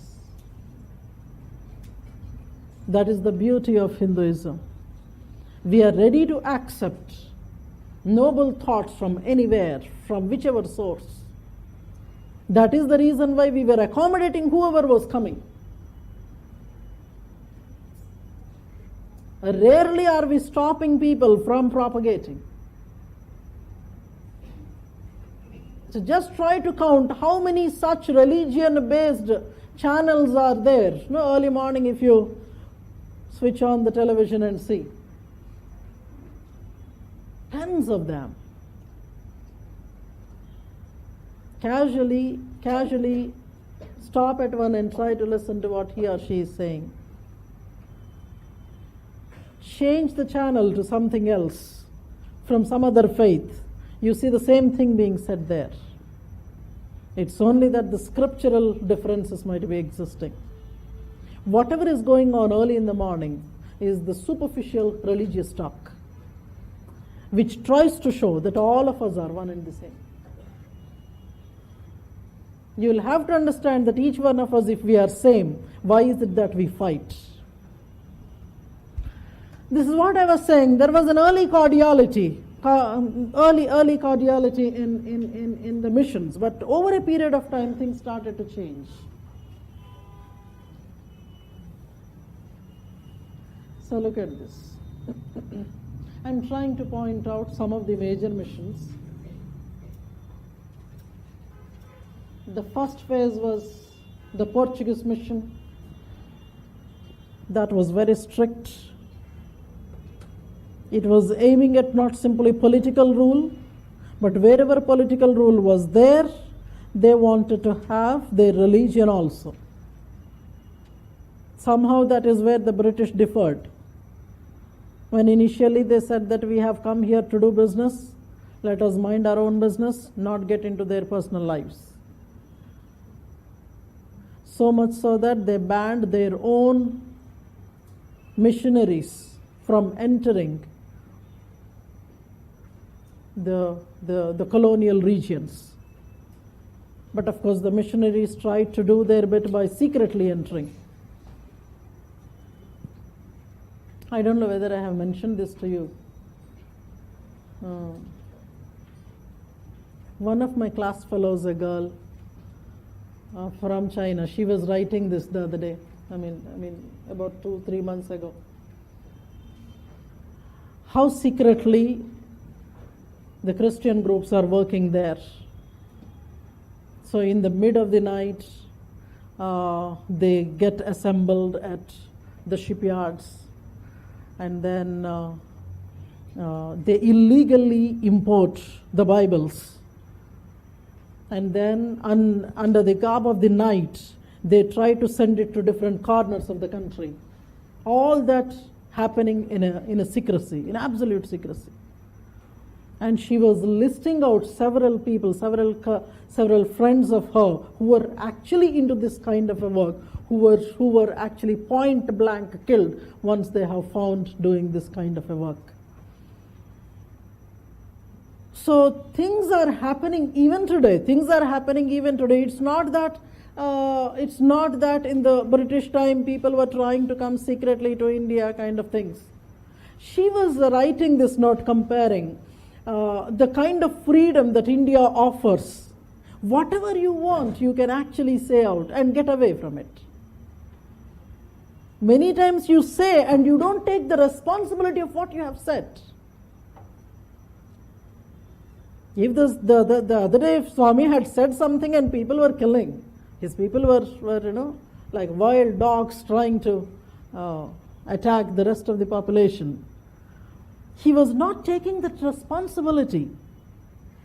Forget about the common people who are at the helm of affairs. See, I don't have anything antagonistic towards him. No? I love all the gurus for the kind of attire they wear.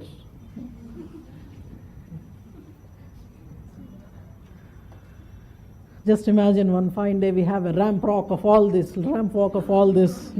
Swamis and Swamins. Who would win?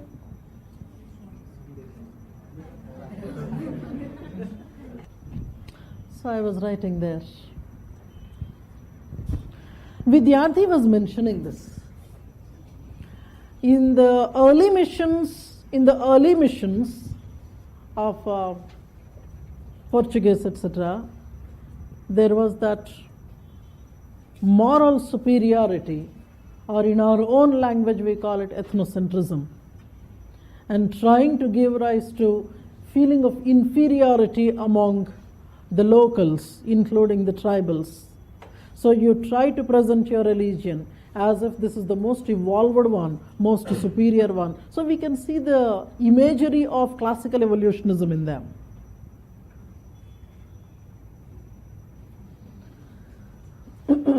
But then later with imperialism it came, colonial culture, ideologies.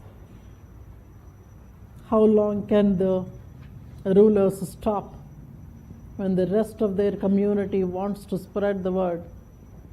So somehow government was convinced that, okay, along with several other political and economic things, our culture should also be known to the people whom we are governing.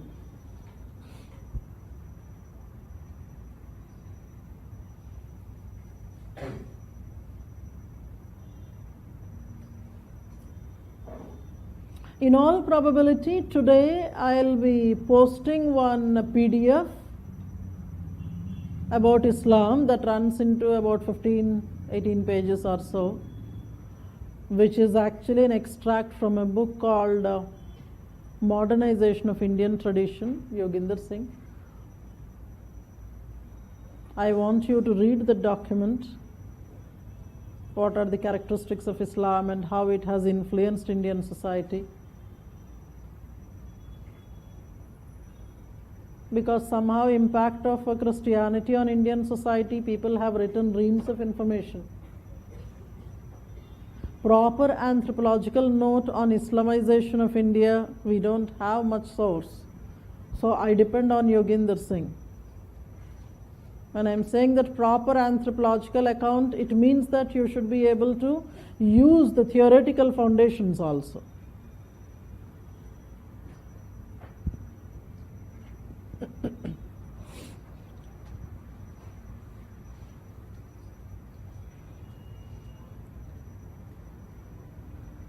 I'll quickly show you various missions. Can I go, sir, ma'am? So that I can approach the question.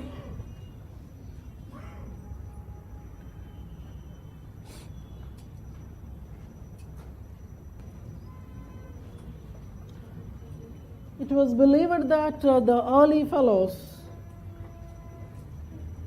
were having those kind of characteristics. Lack of understanding of the native, just because there is a patronage from their political masters, they were using the opportunity. And of course, they were trying to show that they stand for just society, equal society, and they don't subscribe to caste differences, and hence became enemies to Brahmins.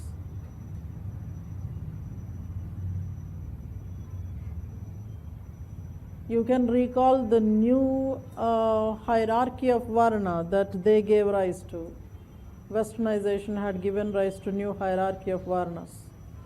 The first one to be uncomfortable with them was the Brahmin, and then the Kshatriya. Vaishya was very happy because both of them could work together. Shudra was getting an upliftment, so naturally he could be happy.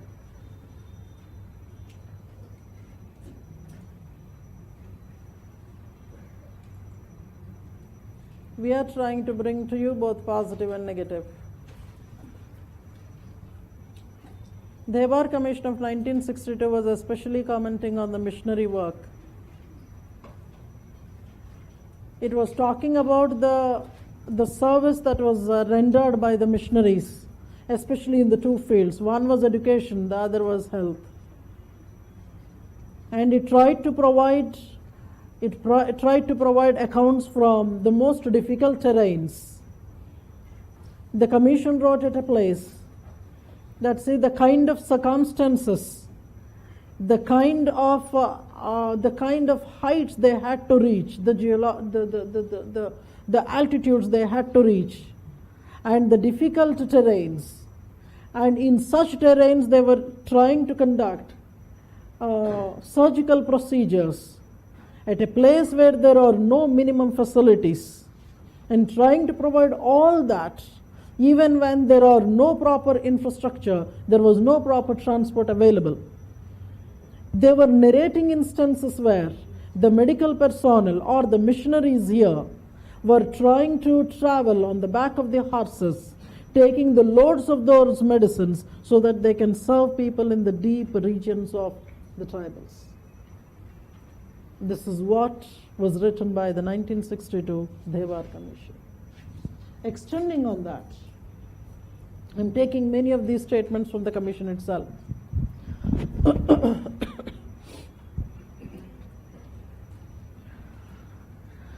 They were giving a promise, a hope Hope is something that I really want to highlight in this context.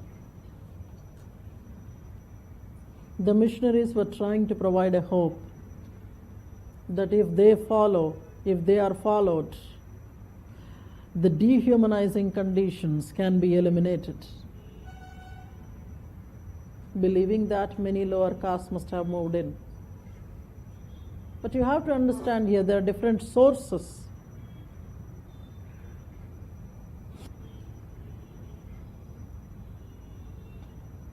Education, girls' education, deaf and dumb education, health missions, especially to the northeastern region. And when so much is happening, suddenly the caste Hindus woke up with a blast that maybe they would lose their numbers. And hence the missionary work gave rise to an awakening within the Hindu masses. So all those slogans started coming up. Let us go back to our own times of Vedas, trying to explain their own religion to the people. This is very much important. Whatever faith, whatever philosophy you come from, it is important that you understand your own before you criticize the others.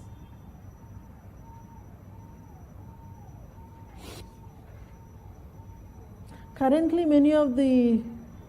there's one movement that is going on in Northern America, especially USA.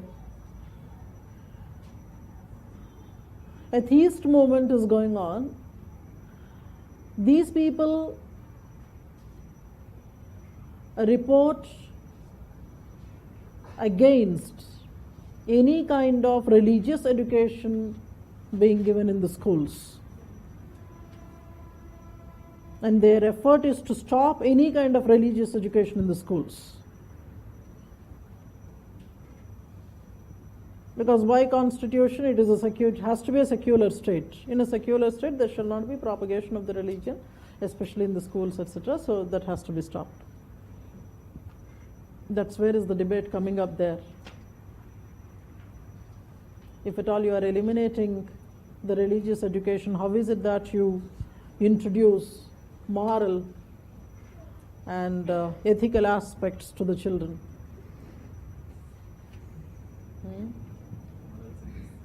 Moral science.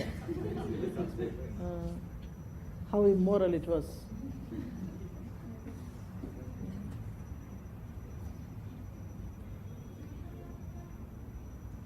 Can science be moral? I don't know. That was a random question. You may take it, may not take it. They are some of the things. It is also written conventionally in several historical accounts that the missionaries had come, established the schools and helped people in the remote places, and especially the Dalits, etc., exposing them to modern education. And it is like, they themselves were sponsoring a knife to sack the British feet. They were giving the English education, exposing the masses to the knowledge, and then once they came to know the value of the freedom through writing, and they were using the same weapon against the man who had given them the weapon. That is the beauty of the British. There are a few others there. Each and every aspect of regular life seemed to have got affected. That list I have randomly written, though. Generally, that's how the conventional answers are written. The ideas introduced by the Christianity or the missionaries there. Everything got affected.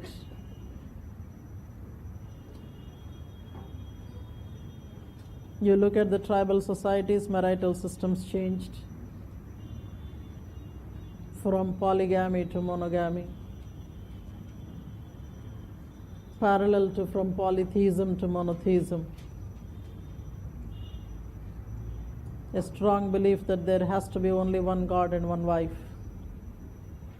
Be happy with one alone.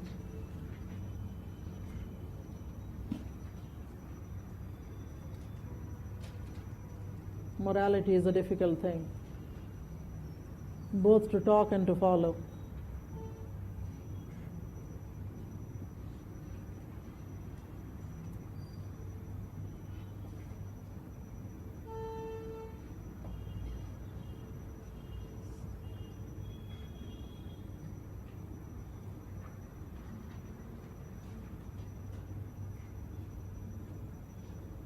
After a couple of days, I would try to be less towards non-factual things.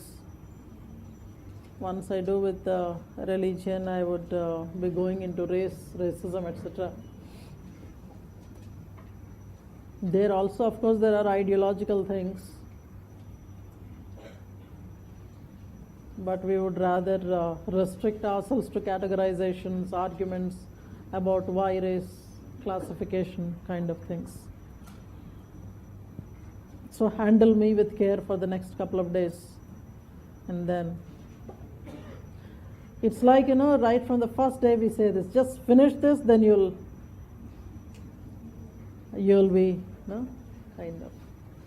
That will go until the last day. It's as if, if right from your school you must be hearing this. Finish your 10th grade, you'll have fun. Finish your 12th grade, you'll have fun. And then do your degree, you would be, life is all yours. Then UPSC, no life. Life gone.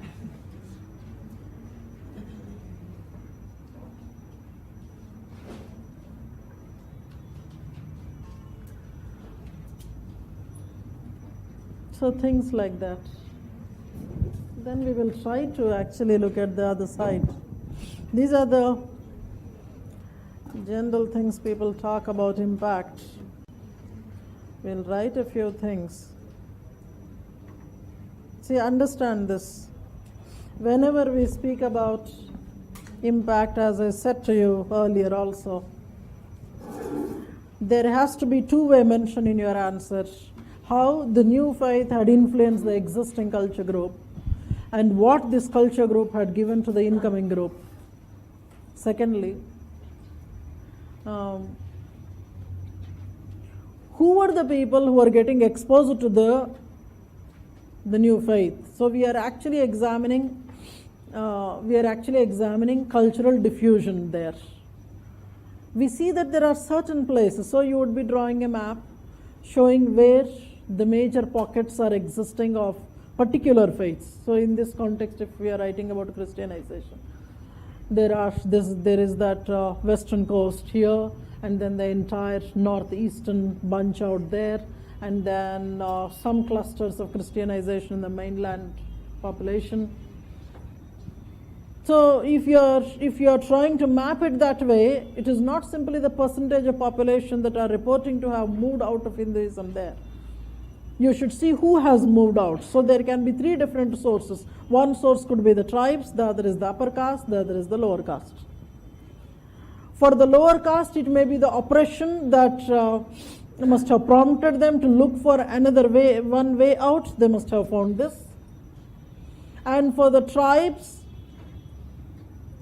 many of the tribes seem to be following Hindu practices, if at all they had been in contact with the Hindu society. See, Hindu is a massive society. At many places, it has established contacts with the tribals. Because of its massive nature, Hinduization was the first thing that has occurred in the tribes. Unless otherwise, there are certain tribes that were not exposed to Hinduism in a big way. The isolated ones, real isolated ones, for the first time when the missionary was opening doors for them.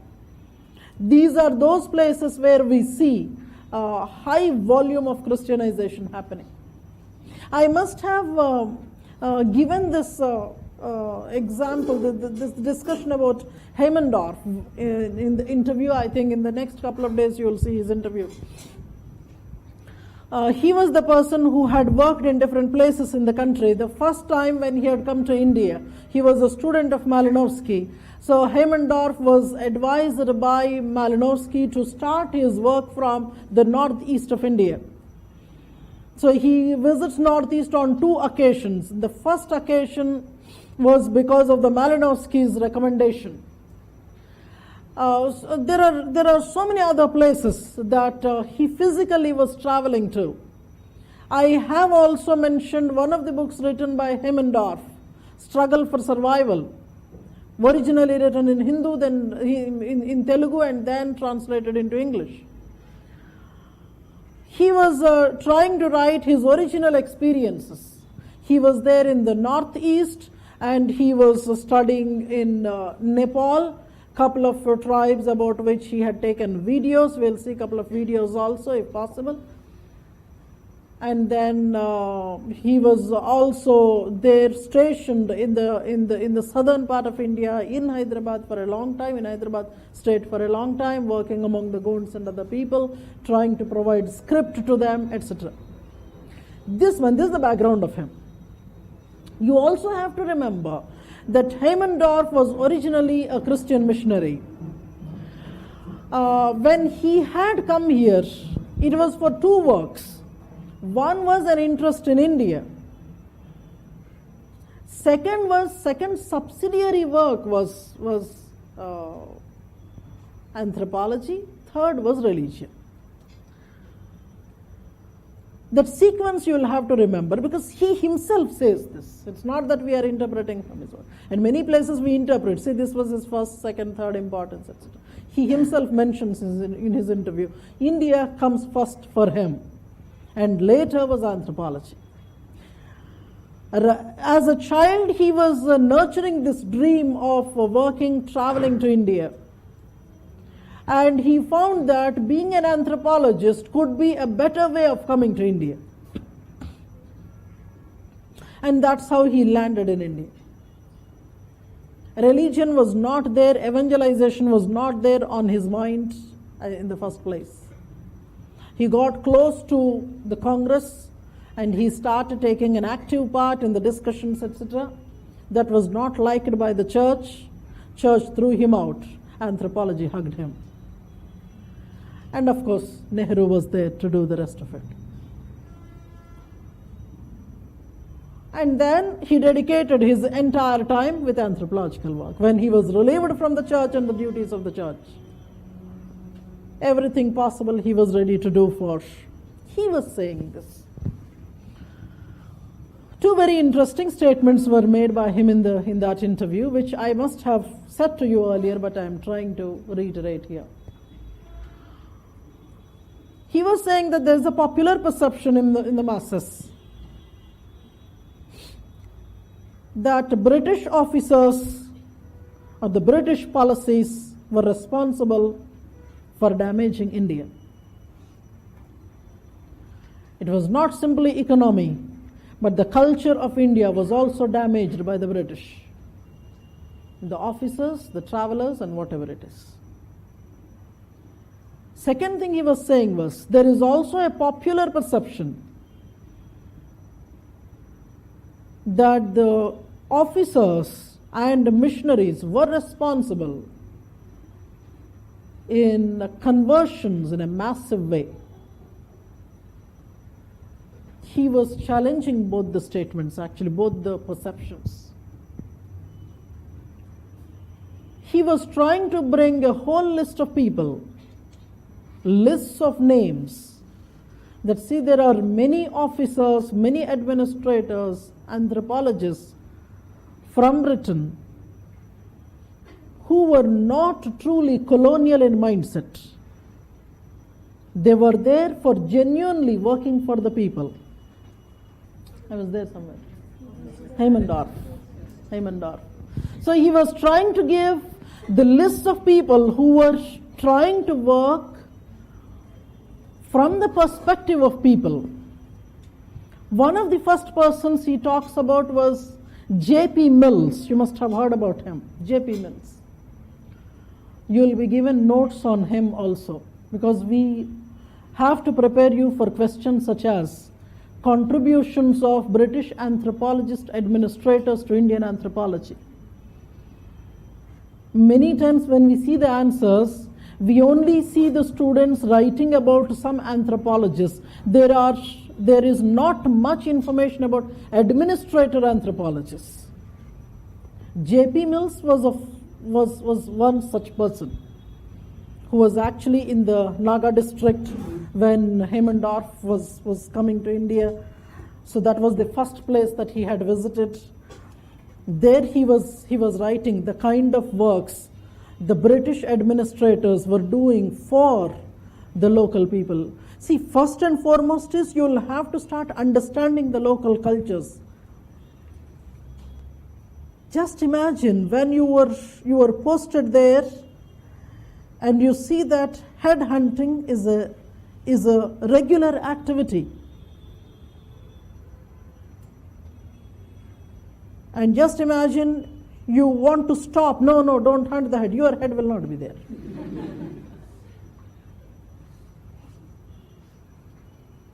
And the whole lot of things that he was narrating, how the officers were trying to establish a contact. First thing is you should have to establish a contact with the native. That itself is a challenge. They don't understand your language. You will have to sit. You should sit and learn their grammar, their language, body language. This was one. So, had the British was same as any other colonial fellow, I don't think Congress would have loved them so much. They would not have mourned when when the British wanted to leave the country.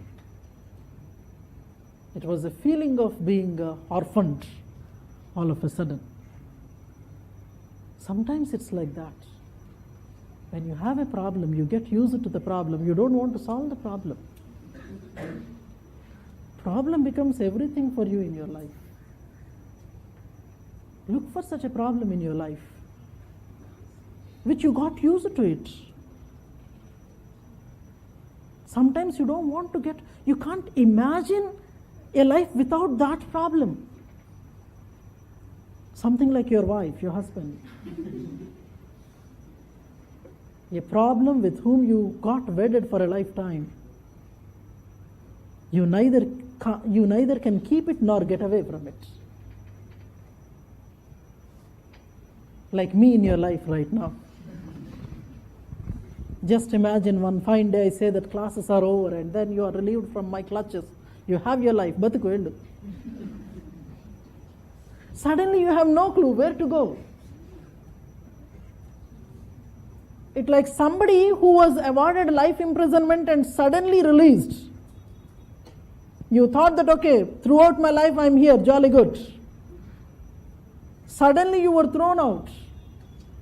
Where do you get accommodated? Very difficult. Anthropology is the one that takes every soul into itself. Just imagine you are thrown out of the class. There's a second one, he says, with authentic field reports. He was critical of this remark that Christian missionaries were responsible for the spread of the religion. So, but then indirectly it was that. But then see how he is handling that question, that criticism. He says that within the Naga region, the percentage of Nagas that adopted Christianity was not really great. You can actually count them on numbers, count them on your fingers, to see how many must have converted when the Christian missionaries were actually working. When the missionaries left, Christianization started. When the missionaries left, Christianization started. So it was a few Nagas who started spreading this ideology. It's technically that you have put the seeds. You put the seed and gave the responsibility of watering it to somebody else and you left it. Technically it was the missionaries' work. But then he says, no, they were not responsible. It was the God's work that was going on. Somehow his missionary work, missionary identity comes out when he gives such kind of statements. there are a good lot of upper caste families, upper caste groups that also got converted. Several Brahmanical, upper caste, dominant caste families, villages converting to Christianity. That's where we see. Towards the end of your course, I will try to give certain names of the people who are good speakers. When time permits, you try to listen to them. The very authentic Brahmanical scholars. You can see that they are in a better position to challenge their own religion, because they are the people who are very well versed with the meaning and the context in which things are written. They are the better people to actually question and try to suggest an alternative. So, sir, if a lower caste is converting, that may not be a faith conversion, that is only an effort to get out of the caste oppression. If a tribe is getting out of their own caste, of their own tribal religion, it may be because they were facing the feeling of inferiority because the missionaries were belittling them, or it may be because they were impressed by the missionary work and hence they started following the missionary religion. The third one is the upper caste converts, though they are less in percentage, it's a real faith conversion where they were trying to relinquish their own faith, their own religion, and coming into the new one. There are, of course, the other criticisms as well. If at all you sit and start writing criticisms, you can write reams of information. You take a small note there. Impact of Christianity on Indian society. Impact of Christianity on Indian society.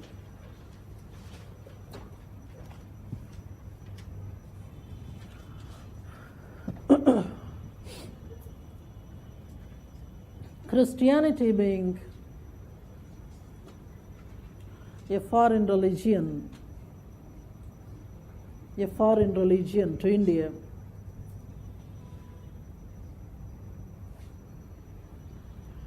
could attract the masses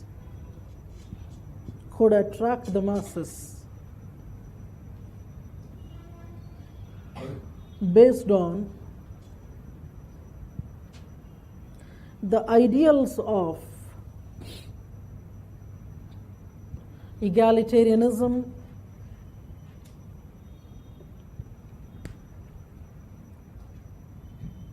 universal brotherhood,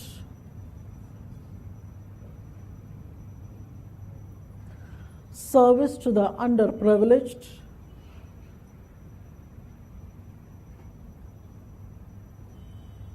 and social justice.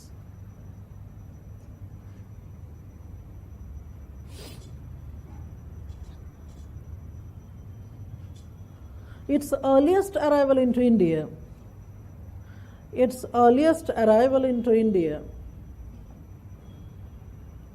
was in 1st century AD.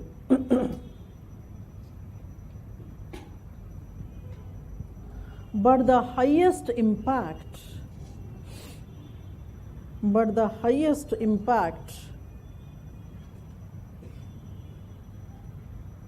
was experienced during European rule.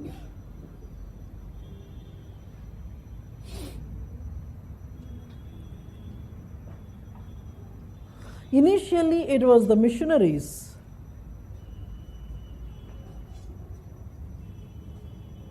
who spread the religion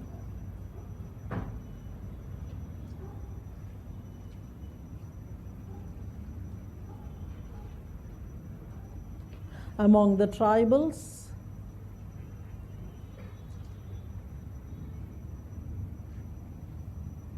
with the later wave of Christianization,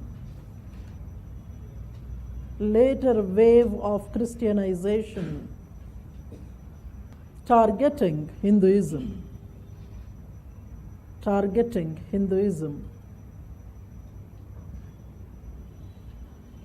Actually, there's something there. There's something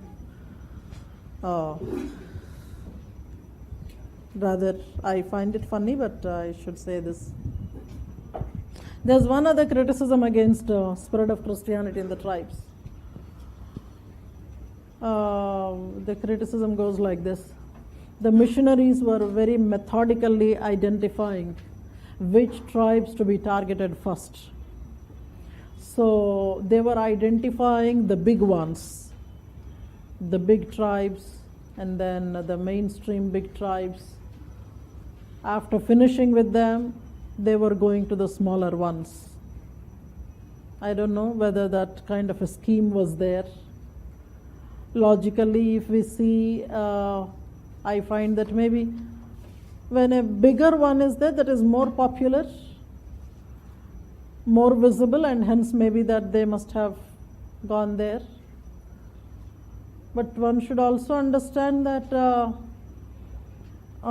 their first targets were not the mainstream tribes. They were the isolated northeastern tribes, where the mainstream population and the Hindu population must not have ventured into. So if at all a plan was there, plan was to reach the farthest. Whether this plan of reaching the biggest first and then the smaller one, I really have no clue. But that is one of the criticisms. Keep right.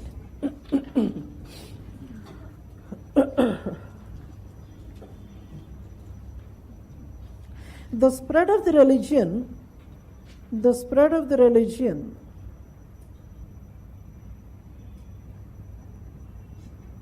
is difficult to gauge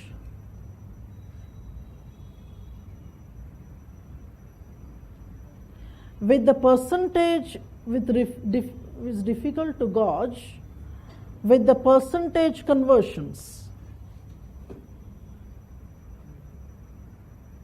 With the percentage conversions, because many of the converts may not be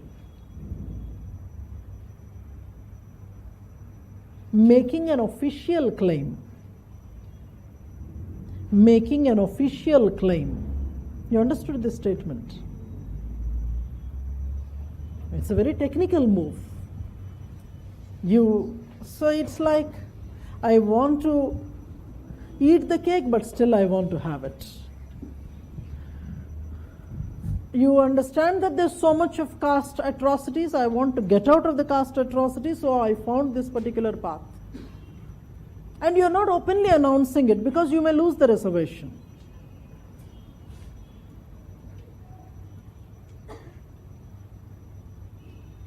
That reminds me of Peter, who time and again rejects that I don't know the Christ. As long as you're not announcing, he will also not respond. How much ever you try to offer your prayers, etc., you're trying to conceal, I said so much. Maybe that's an indication that if you have chosen a particular path, you will have to announce it. It's not a secret affair anymore. It's not like you have crossed that line where one can say that religion is a personal affair. When two things are involved there, when you have chosen something which, based on the existing legal position, if you have chosen this, you would not be eligible for certain benefits. Unless otherwise you are ready to lose those benefits, choosing this path is of no use. Am I causing a discomfort to you? Is it difficult today? Has it been difficult today? Yes.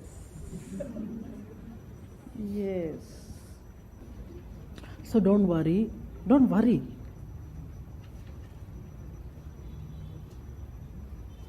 The spread of religion is difficult to gauge with the percentage of conversions because many of the converts may not be making an official claim. Keep writing. According to Debhar Commission of 1962, according to Debhar Commission, DEBHAR, Debhar Commission of 1962, Christian influence can be studied under the heads of evangelization,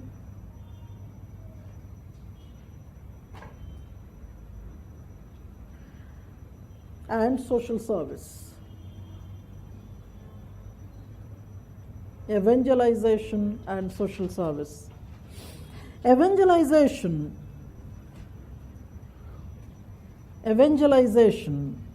is the basic responsibility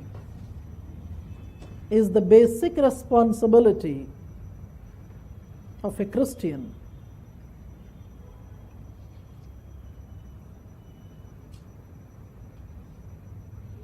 Thus the first tribes that were evangelized were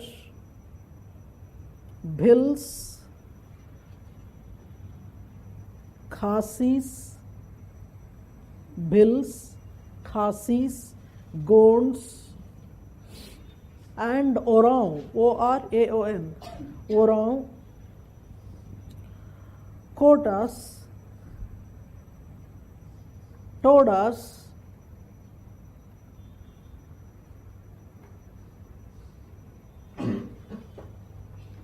okay, secondly,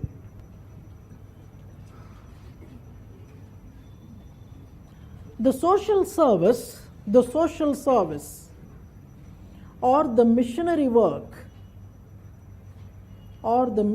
work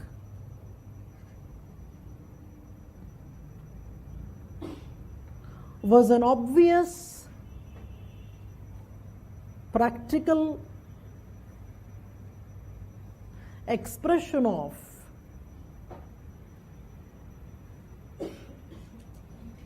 love and mercy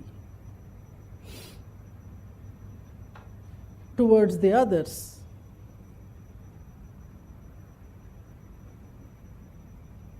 That can eventually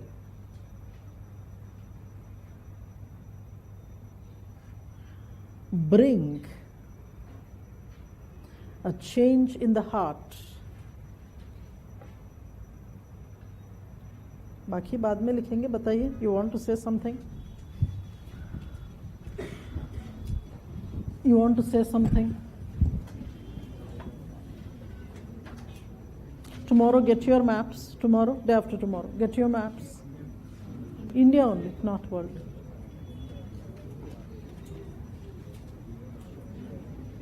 वो planner लिख लो.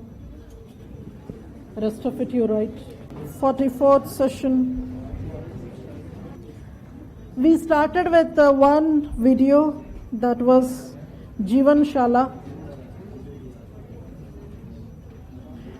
It is actually about tribal education. Secondly, we started with Christianity. We started with that. We will be finishing. And we will also be trying to do up with the other religions in that class with at least 4 maps you carry with you so that I finish.